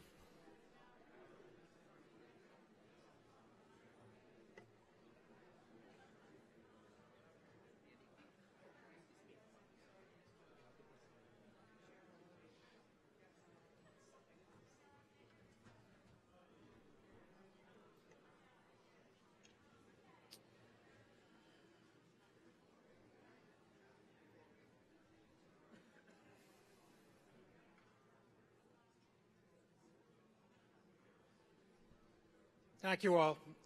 Again, I'd like you to take your seats. I know some people are moving around to restore circulation to their limbs since it's a little chilly in here.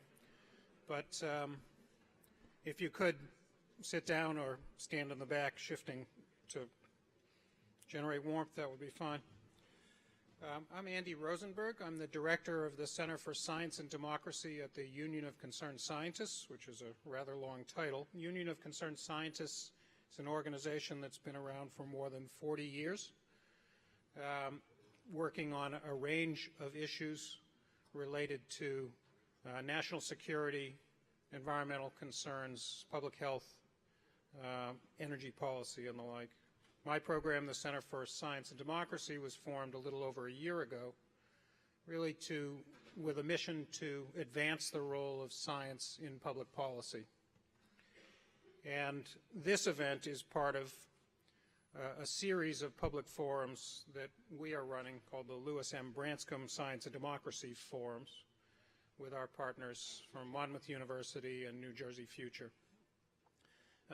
Lou Branscombe was a science advisor to 4 presidents, the head of the National Institute of Standard and Technology, chief scientist at IBM, an eminent scientist, and he was concerned about the direction that the discussion of scientific evidence was taking in our public policy debates or discussions, and so is an important contributor to the Center on our steering committee as well as for this forum series.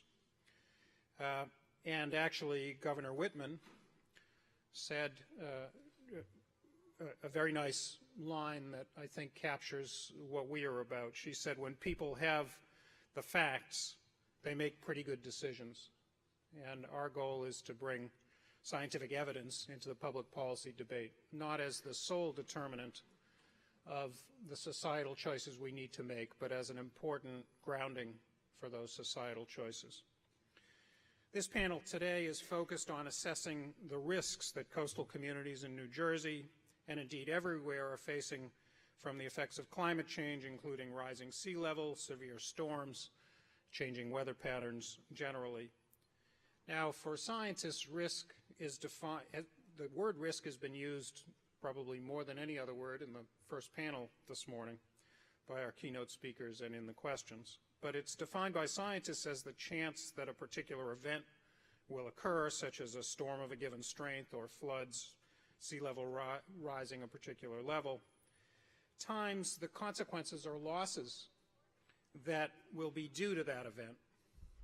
And it's important to think about that product, the chance times the consequences, because if the consequences are very high, the risk is high, even if the chance is relatively low. I reflect back on the polling data. Some people said they didn't think another storm would occur for 25 years. But as New Jersey residents and New York residents know probably as well as anyone else in the country, the consequences of such a storm are enormously high, and therefore the risk is extremely high. It's not that we are planning for an event every year, but the consequences are so dire in terms of human costs, dollar costs, societal costs, quality of life, all of those issues, that the risk itself is very high. And science can contribute to understanding that risk by both informing us about what the chance is of a particular event, how much the sea level will rise, and understanding the consequences from a natural science perspective as well as the social science, economic sociology, and the like. It's therefore important for us to try to bring scientific information, scientific evidence into the discussion. Now, as Admiral Allen pointed out very eloquently, he doesn't really care about some of the scientific arguments. If there's more open water in the Arctic, he's responsible for it, or was responsible for it. And that's quite right. You will always see debate over the details of scientific analyses, on the details of the evidence, on trying to refine our understanding of how the world works. But that doesn't detract from the fact that we know certain things are occurring. And we need to keep that in mind as we think through this problem of planning for the future. I will give very brief introductory remarks for each of the panelists in this session, and then ask them to speak. There are bios on the website and elsewhere, so you can look to those for a fuller background for the panelists. Our first speaker is Dr. Tony Genados, who is a professor of Earth and Environment at Boston University and is director of the Pardee Center for the Study of the Longer Range Future. He's been a lead and coordinating lead author in each of the U.S. national assessments of climate change impacts and an author in each of the IPCC International Scientific Assessments on Climate Impacts, Adaptation, and Vulnerability. So I would welcome Tony to the microphone. And I will point out that there will be people circulating with cards for questions, so you might want to pick those up as the speakers are speaking. Andy, thank you, and thank you to the organizers for the opportunity to speak. Because of my own background, I'm actually an ecologist by training, and my experience, which is mostly on climate impacts, this is a little bit of a change for me, but because the Intergovernmental Panel on Climate Change, the part of that panel that focuses on the scientific foundations of change in the physical climate system itself, just released its summary for policymakers, I thought I would do three things. And one is I just want to review briefly what some of the headlines are from that summary, from this global process that involves literally thousands of scientists around the world. Secondly, I want to then talk a little bit about the difference between what we observe globally and what we can model globally, and how we think about the regional context within which change occurs, and what can we say about regional changes. And then the last thing I want to do in my 5 minutes is talk about what's actually happening now in terms of climate impacts. So let me start with the headlines from the fifth assessment of the IPCC, and this is from Working Group 1, the Fundamental Science. And these are, I think, these are different than the last time. There's an evolution of the science and an evolution in what we understand. And so let me go through each one relatively briefly, and then I'll show you some of the underlying data. In each of the last several decades, this is globally now, we've seen successively warmer average temperatures than in any preceding decade since the middle of the 19th century. That is roughly since the beginning, since the early stages of the Industrial Revolution. So we are in fact seeing some quite substantial changes, even for a parameter as crude as global annual average. In the Northern Hemisphere, the last 30 years was likely the warmest 30-year period of the last millennium and a half. Now, there's medium confidence associated with this, which largely reflects the really spotty nature of global temperature records, or of hemispheric temperature records. But what is really clear is that in the last 1,400 years, this last 30 years, the time period during which many of us grew up, went to college, started families, we are at a range in annual average temperatures that has that is the highest for a very long time, and that the warming in the climate system itself is unequivocal. There is no serious scientific debate over whether or not the Earth is actually warming. Likewise, the human influence on the climate system, particularly in the last century, is really quite clear. So that there's very little serious scientific debate that we are contributing to this phenomenon in really quite a substantial way, especially in the last 50 years, largely through the combustion of fossil fuels. If you then look to the future, the kinds of changes that we expect around the end of the century, which for some of us isn't quite as far off as it seemed to have been when we started this research, is likely to exceed another 1.5 degrees C, nearly 3 degrees Fahrenheit, relative to that 1850 timeline, for any emission scenario that IPCC looked at. And those include emission scenarios that embody quite aggressive mitigation actions, stable peaks and declines in emissions and stabilizations of atmospheric concentrations of greenhouse gases, and that in large part, because of this additional energy in the climate system, global sea level rise, as an average sea level rise, will continue to rise during the 21st century, and will even, in some cases, will accelerate during the 21st century. And that if we want to take the first of what was referred to as John Holdren's steps, that is to mitigate change, to reduce the emissions of greenhouse gases, that actually limiting this change in the physical climate system will require substantial and sustained reductions of greenhouse gas emissions. It's not enough to just cut emissions a little bit. Emissions will actually have to decline. They will effectively have to go to zero, and we will need to figure out how to get the energy we require for all of our societies with no net addition of greenhouse gases to the atmosphere. If you look at some of the underlying data, this is what the trends over the last, since the middle of the 19th century look like. And there are a couple of things I want you to notice about this. And one is that warming is really quite widespread. It's not, however, universal, and it's not the same place in all. It's not the same in all places. There's a lot of geographic variability. There are some places that have warmed quite a lot. There are other places. There are a few places that have actually cooled over the last half century, and this is not unexpected. This is, after all, simply the way the world works. That there's lots of regional variability, making the prediction or the forecasting for any particular place really quite difficult to do. If you then look at projections, and these are simply the outer reaches of the envelope, in a sense, the high projections from the high scenarios take us up to a very warm world indeed, something that we haven't seen in hundreds of thousands or even millions of years. Certainly at no time during the existence of humans on this planet have we seen a world that warm.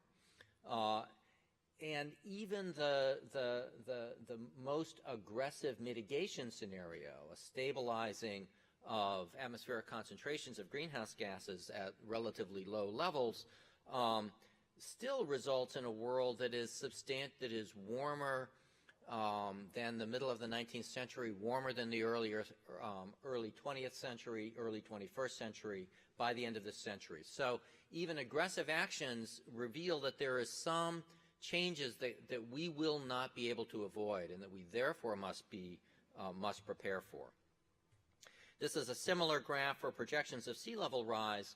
IPCC is still, in many people's view, quite conservative with respect to sea level rise. It still does not include the effects of the melting of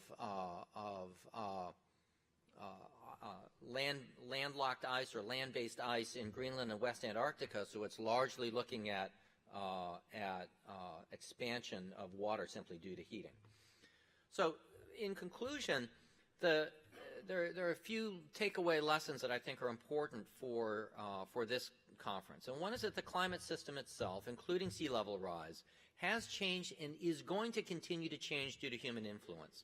And even if we have rapid mitigation efforts with global consequence, it's not going to enable us to avoid all the adverse consequences. And so preparation and coping and building resilience into our various systems are going to be important as we respond to observed and as we plan for expected changes. The last thing that I want to leave you with then is this notion of time scale. A lot of these analyses that you see in the scientific literature show analysis of data from the past couple of centuries. We have projections that go out to 100 years. But for some people, these tend to leave the impression that change in the climate system and its impacts are something for our children to worry about or our grandchildren to worry about. But that's not true. We have impacts that are happening now in natural resources, in the built environment. We are experiencing the effects of a changed climate system every day in this country, and they are affecting how people live. Not to respond and not to plan and not to think about how the changed environment, the changed planet, actually affects the way in which we live, at this point is really not an option for us. Thank you.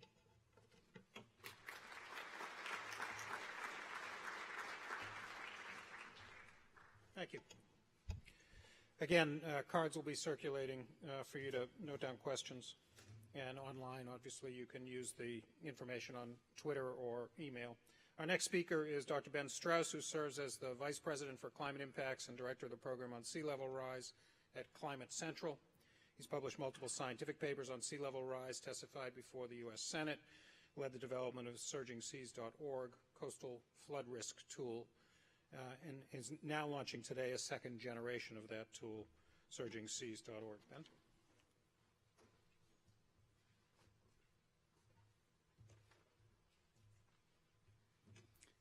Thank you so much, Andrew, and thank you to the organizers of this conference.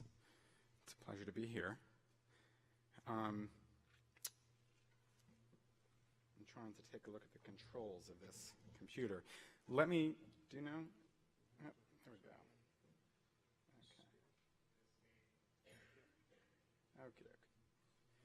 go. Okay. So let me get a couple things out of the way very quickly. First, today, business-wise, we have just released a new report on sea level rise and coastal flood risk in New Jersey. We've got a few copies here, New Jersey and the Surging Sea, and it's online, along with the release of our new sea level and coastal flood risk tool for New Jersey. You can find that via sealevel.climatecentral.org/ssrf/new.jersey. And, we have Internet Explorer. No, don't go there on Internet Explorer, unless you have 10. Okay. So,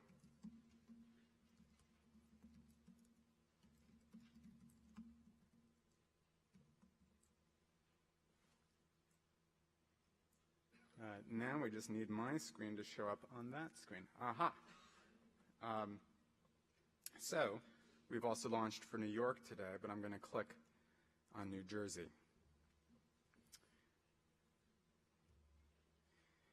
And I'm going to show you a couple things quickly about this tool, but then really focus on one point that I want to drive home.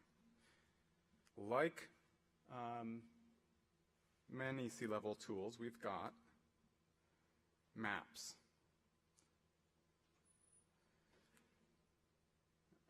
So we've got some problems with the resolution of this screen and the interface here, but invite you to come in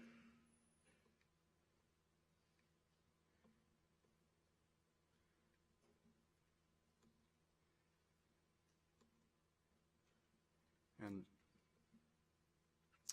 explore the map. You can zoom down, I'm not going to do it now, to the block level, neighborhood level.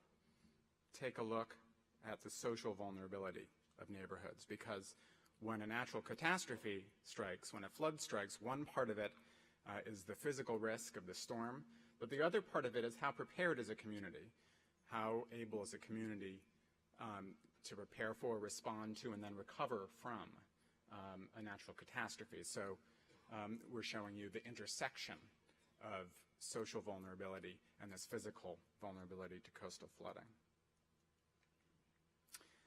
So we've got the map. We've got analysis. Let's take a look here at New Jersey. So here's a map of the state, which shows by county what percentage of the population is below less than 5 feet above the high tide line. By the way, Sandy reached 9 feet above the high tide line at the Battery in New York. It reached about 4.5 feet in Atlantic City and about 3.5 feet actually closer to 4 feet, excuse me, at Atlantic City, and maybe 3.5, a little less than that at Cape May. So 5 feet is a pretty high flood line for most of New Jersey. So, you know, we've built an analysis on all kinds of variables.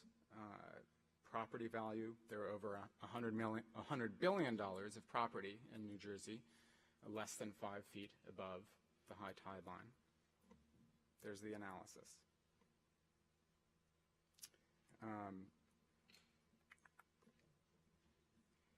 If you want, you can come and click in on one particular county.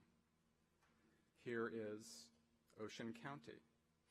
And because of the kind of screen resolution interface issue, I'm just going to click on the all. We've analyzed over 100 different infrastructure variables and their vulnerability in New Jersey. And so I'm just going to scroll down through all of the tiles to give a sense.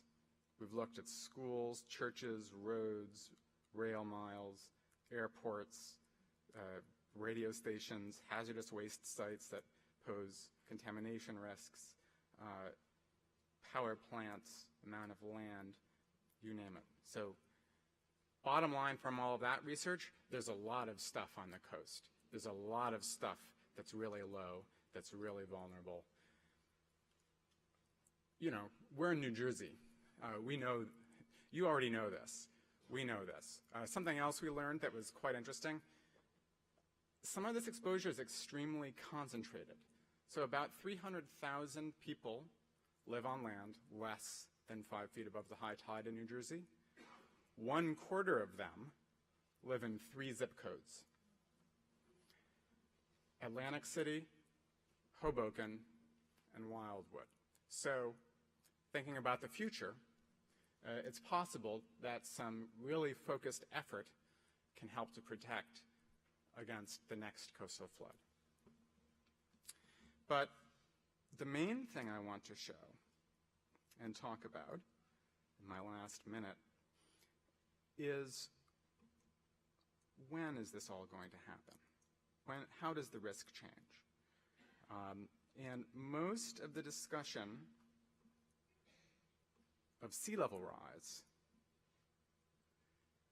is around graphs that look a little bit like this, okay? What's your sea level rise projection? This sea level rise projection happens to be right down the middle line of what the New York City panel on climate change recently projected in a June report. I think that projection is the best, latest state-of-the-art projection for this region that takes into account local factors, and you better believe that the New York City panel was highly motivated to do the best job that they could. So this graph shows really the center line, the mid-range of their projection. And you can see that, actually this is a projection adapted to the tide gauge in Atlantic City, that by the end of the century, maybe we get to 4 feet of sea level rise, which is not as high as the highest flood that Atlantic City has ever seen. It's a little higher than Cape May has seen. It's way lower than Sandy. 4 feet is really not, it's a kind of nasty flood in southern New Jersey, but it's not that bad. This is not the point of sea level rise. We get it all wrong when we talk about sea level rise projections, 1 foot, 2 foot. What we need to be worried about, okay, is how sea level rise multiplies flood risk. So now I'm going to show you the total flood risk of a flood up to 5 feet, which, by the way, is half a foot higher than the highest flood ever observed in more than a century in Atlantic City. And here's how the risk of that flood increases under the same sea level rise scenario. Okay? This is the cumulative risk. This is what I call sea level driving the coastal flood cliff, the coastal flood risk cliff. We can look at the annual risk, and it doesn't look quite as bad. But it's also a cliff. And imagine you bought a house this year, where I'm mousing over, and there's a 2% annual chance of a flood. Maybe that property has not seen a flood for decades, and you've got a 1 in 50-year chance of seeing a flood when you buy that. Now, by the end of your mortgage, it's flooding once every 3 years. Okay? That is sea level driving a coastal flood risk cliff. That is going to happen. The flood risk of extreme floods goes up much faster than sea level does.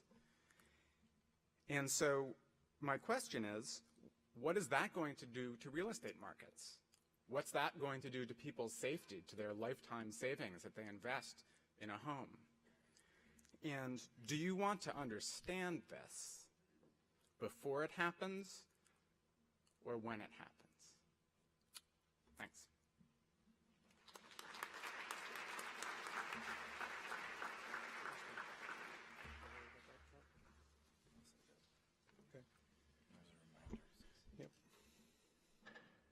Thank you very much, Ben. Just a reminder, questions online can come in on CSD forum at ucsusa.org. That's the email, or hashtag #PostSandy on Twitter. Next speaker is John Miller, who's the Legislative Committee Chair of the New Jersey Association for Floodplain Management, a nonprofit dedicated to reducing the loss of life and mitigating property damage. The association is the flood resource for the state of New Jersey, having direct input into education, policy, practices, and recognition of the 11 presidential disaster declarations in New Jersey in the past 8 years. John.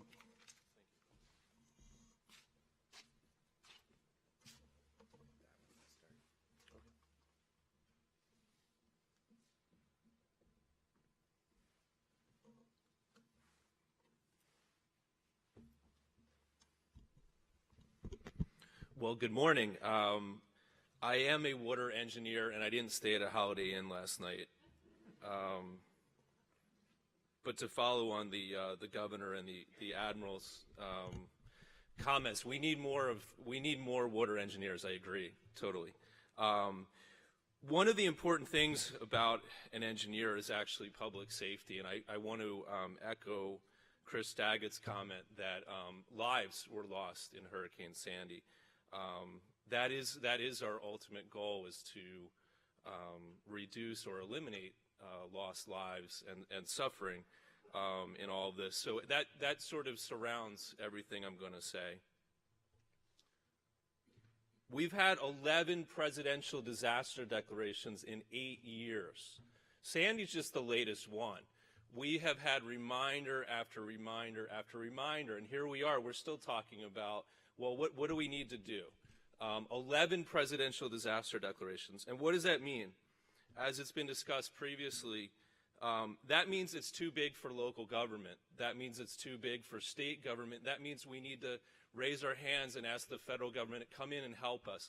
11 times in 8 years, all related to flooding. Those are the flood presidential disaster declarations.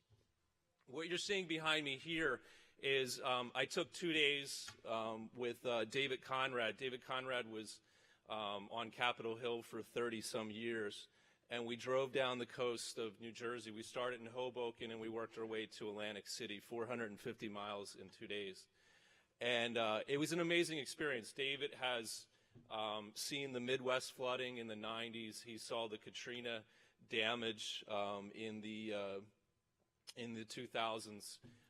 In multiple states. And what was interesting driving back from 2 days with David and saying, what is so different, or what's the same and what's different with the Sandy damage? And he says, you know, there's nothing that we saw in the last 2 days that I haven't seen before. I mean, destruction of homes, businesses, infrastructure, and certainly deaths. But what was so different was the density of the state. The state of New Jersey now is number 3. This is not where we want to be, but we're number 3 in NFIP, National Flood Insurance Program, dollars paid out, claims since 1978 to today. That's not, we don't want to be in third place. And in fact, we're less than $200 million away from second place, and that's the state of Texas. Before some of the recent events, we were the number 1 state out of the Gulf Coast. We're worse than that at this point. That's a really bad statistic to have. And we have this little state of New Jersey, and gosh, we are number 3 in the nation. We had local governments not prepared for Hurricane Sandy. Again, we had 10 presidential disaster declarations statewide, or in parts of the state of New Jersey in the last 8 years. Locals weren't ready.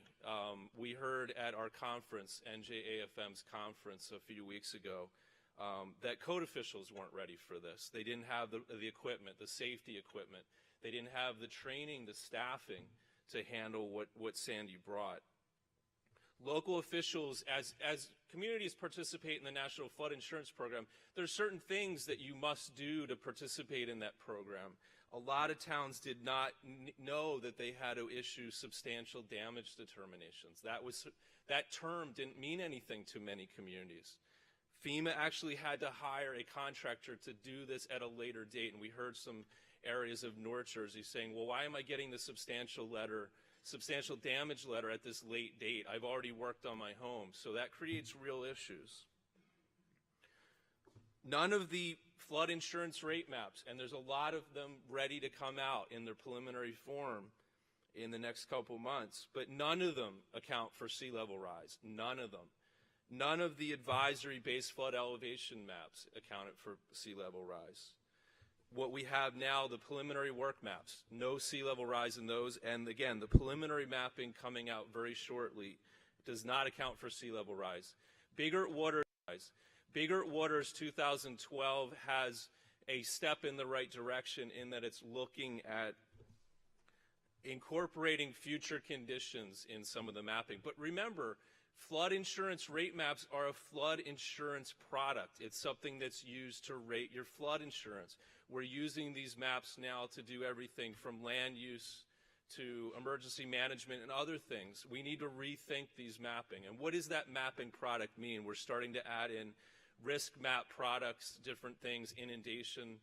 But again, it's a flood insurance rate map. Sandy was too big for the municipalities in New Jersey. It just is too big. Natural disasters are big for municipalities, and when we have so many small municipalities in a state, it's overwhelming. As already said here many times this morning, we need a regional coordination. We need a regional effort in dealing with a natural disaster such as Sandy. There's been a lot of discussion. The papers have been covering it well. Bigger Waters 2012 has certainly had its detractors, and even the waters of Bigger Waters said, I didn't know what I was doing. I sort of didn't know how this would turn out.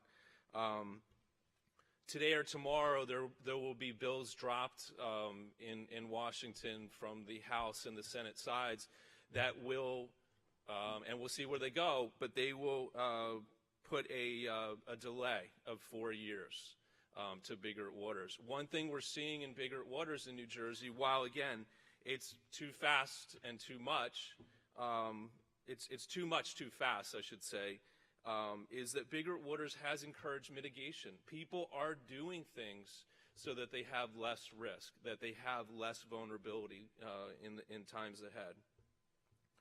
So I've actually worked with a senator's office in getting something on the flood insurance bill that says, look, you're paying this much, but here's how much your risk is. Here's a monetization of your risk. This is what you would be paying without these subsidies. That needs to be included on these bills. It's vitally important that people understand that they are paying less than their risk. We've seen a lot of interest in the community rating system since Sandy. That's a really big plus. We've been seeing communities saying, look, you know, for reasons of lowering flood insurance, but it's also for reasons of, hey, we want to get safer. We want to be more resilient towards storms. And the community rating system is really the discount driver program of the flood insurance, the NFIP, the National Flood Insurance Program. It's a really valuable program. We are still undersubscribed in that program in New Jersey. It's something that we really need to push. I believe there's 62 or so towns in that. We need to have hundreds in that program. we're now a case study. I mean, we're a year later now. The concrete's really starting to harden. We can't carve our initials in it anymore. When I looked 3 months after Sandy, I said, what's going to happen here? The tension between building back, getting back on our feet, returning to normal versus preparing for the future. There have been definitely some pluses. There have been definitely some opportunities not championed. So some of these small changes, each one of these events we have does change things. It changes policy. We have to, our organization has to keep going out and saying the same thing over and over, but it's useful because it does make change.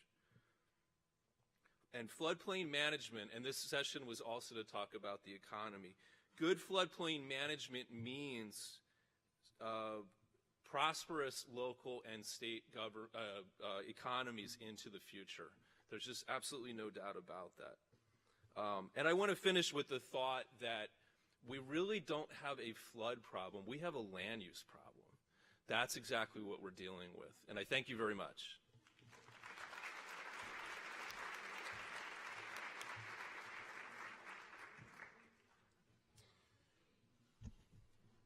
Thank you. And our last speaker for the panel is Megan Lincoln, who's the natural hazards expert for Swiss RE.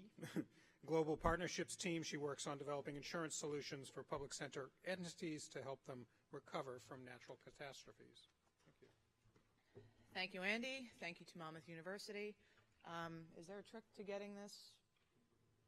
There it is. Okay. So as Andy said, I work for Swiss Re. I work in our Global Partnerships team, which was formerly known as our public sector team. I work on helping governments address their natural catastrophe risk, so I think it's a very relevant topic for today. If we look at a comparison of economic and insured losses between 1980 and 2012, now these are global, these include also seismic events, so earthquakes, tsunamis, etc.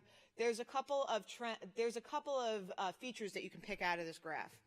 Number one is that even when you adjust the value of the dollar, the magnitude of the loss is increasing year over year pretty much with some interannual variability.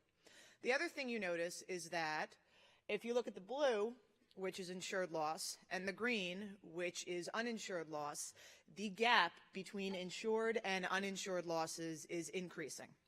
And this falls onto the back of the public sector. Now, fortunately, Swiss Re and other companies that work in the reinsurance and insurance industry, we're looking for ways for public entities, private entities, and individual citizens to understand their risk, mitigate their risk, and adapt to their risk. These are 4 ways that we do this. Modeling expertise. We do a lot of internal research. I'm going to briefly touch on one of the aspects that we work on, which we call the economics of climate adaptation. Go over that methodology briefly. We come up with innovative alternative risk transfer solutions. As the climate changes, as the risk landscape changes, as the value of infrastructure grows, and as the economy becomes more and more globalized, other areas that had previously not been insured will need insurance. And we're coming up with solutions to insure them, even if there's not acceptable claim data to build an insurance analysis from, even if there's not acceptable hazard data. So we're coming up with solutions. And the last thing is that we do a lot of education and we do a lot of consultation services as well to help our clients, to help our stakeholders, and to help the public really understand the risk that is faced from natural disasters. First, our modeling expertise. Admiral Allen mentioned earlier that it's difficult to assess natural hazard risk. And he is correct, and we have come up with a way to do that. What we do is we combine scientific, engineering, financial, and insurance principles so that we truly understand what is the possible economic loss to a portfolio. And a portfolio could be anything from a primary insurer's residential portfolio to a municipality coming to us and saying, here's our infrastructure portfolio, can you please tell us what the maximum loss is to that and what the entire distribution of loss looks like. We also take this approach and apply it to climate change scenarios. The best example of that we have is a case study with the City of New York. In December 2012, the mayor launched the Special Initiative on Rebuilding and Resilience in New York to develop a comprehensive plan to help protect the City of New York from future storms. So what we did in conjunction with McKinsey & Company is we assessed the damage using current climate scenarios. And then what we did was we applied climate change scenarios to our models that I talked with in the previous slide to come up with what is the economic loss potential in the future. And then the third component of that is to take different adaptation and mitigation efforts and apply them to those climate change scenarios and see how is the cost reduced. So the overall product of this particular study was that it allowed the city to assess the cost benefit of different adaptation and mitigation methods and also get a real sense as to what their actual monetary value of their potential economic losses, which is critical for land use planning, it's critical for infrastructure planning, and it's critical for budgetary planning. The next thing that we do is, like I said, we develop innovative risk transfer solutions. My team within my company has been around for about 10 years, and we've recently grown in the last 5. And we're really trying to help governments utilize new insurance products so that they can be protected against natural disasters. We typically use with governments not traditional insurance policies, which are settled based on claims assessment. You go, you get into a car accident, you take your car to a claim adjuster, you get $1 of money back for $1 of loss. What we do is use something called parametric insurance. And parametric insurance is also known as index-based insurance. And this typically settles on the characteristic of the event itself, not on the actual value of the loss. And the benefits to this is that the proceeds can be used to cover whatever the client wants. It can be used to cover debris removal, immediate repairs, pay the salaries for state or local employees that had to work overtime. It can be settled very quickly.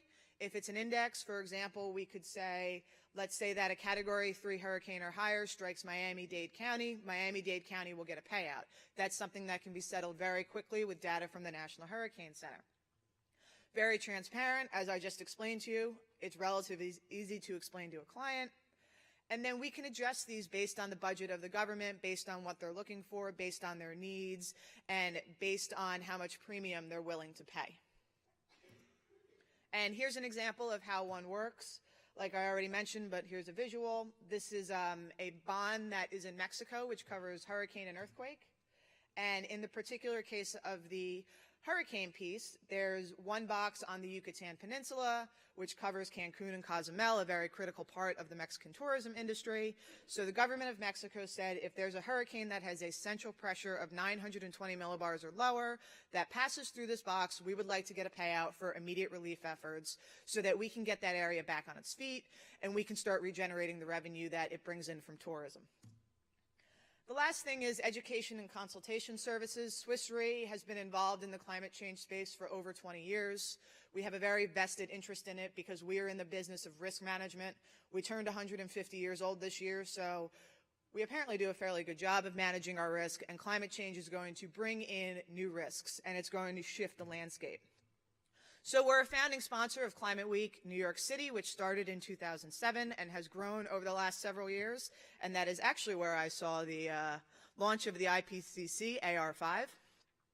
We released publications. Our most recent is our Mind the Risk report, which looked at the potential affected population and the lost economic productivity in 616 metropolitan areas. And what we found in this study is that the New York, New Jersey metro region ranked #1 in population that is potentially affected by storm surge. And finally, we partner with other NGOs. We partner with nonprofits to help educate and help our clients increase their resiliency to climate events and extreme weather events.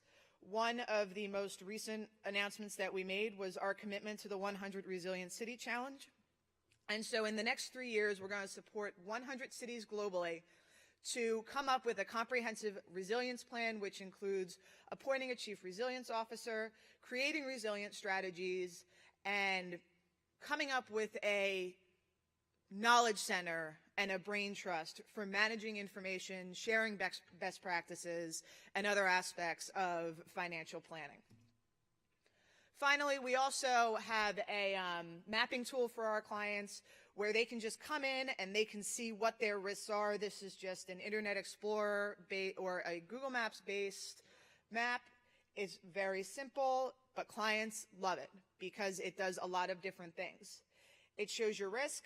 This is hurricanes that have passed off the coast of the state of New Jersey. We provide real-time information regarding ongoing events. So this is a couple days old. It shows Hurricane Raymond off the Mexican coast and where it's going to head. We give post-event footprints so that clients can import their exposure and see if their risks were exposed to a given event. This is our Hurricane Sandy storm surge footprint, which was available almost immediately after the event. And finally, in the U.S., we have the flood insurance rate maps, but there is no flood mapping standard globally, and we developed that internally so that in areas that don't publish maps similar to FEMA, our clients who write business in that area can import their risks into our mapping tool and see, is it exposed to flood? Is it in the 100-year floodplain? Is it in the 500-year floodplain? And this shows an example of Calgary. Canada has no national flood maps that are produced by the government, but we produce them for Calgary, and this helped our clients underwrite their risks in the Calgary area so they were better prepared for when the flood came in 2013.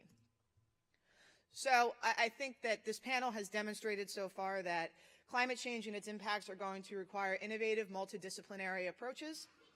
Insurance is a vital component when you're trying to come up with a risk management solution to managing your climate change risk. It is of paramount importance to the insurance industry that we understand climate change. And academia, the public sector, and private citizens should really tap into the wealth of knowledge that we have in risk assessment, in risk mitigation, to better understand the hazards that they are exposed to and what they can do to offset some of their risk. Thank you.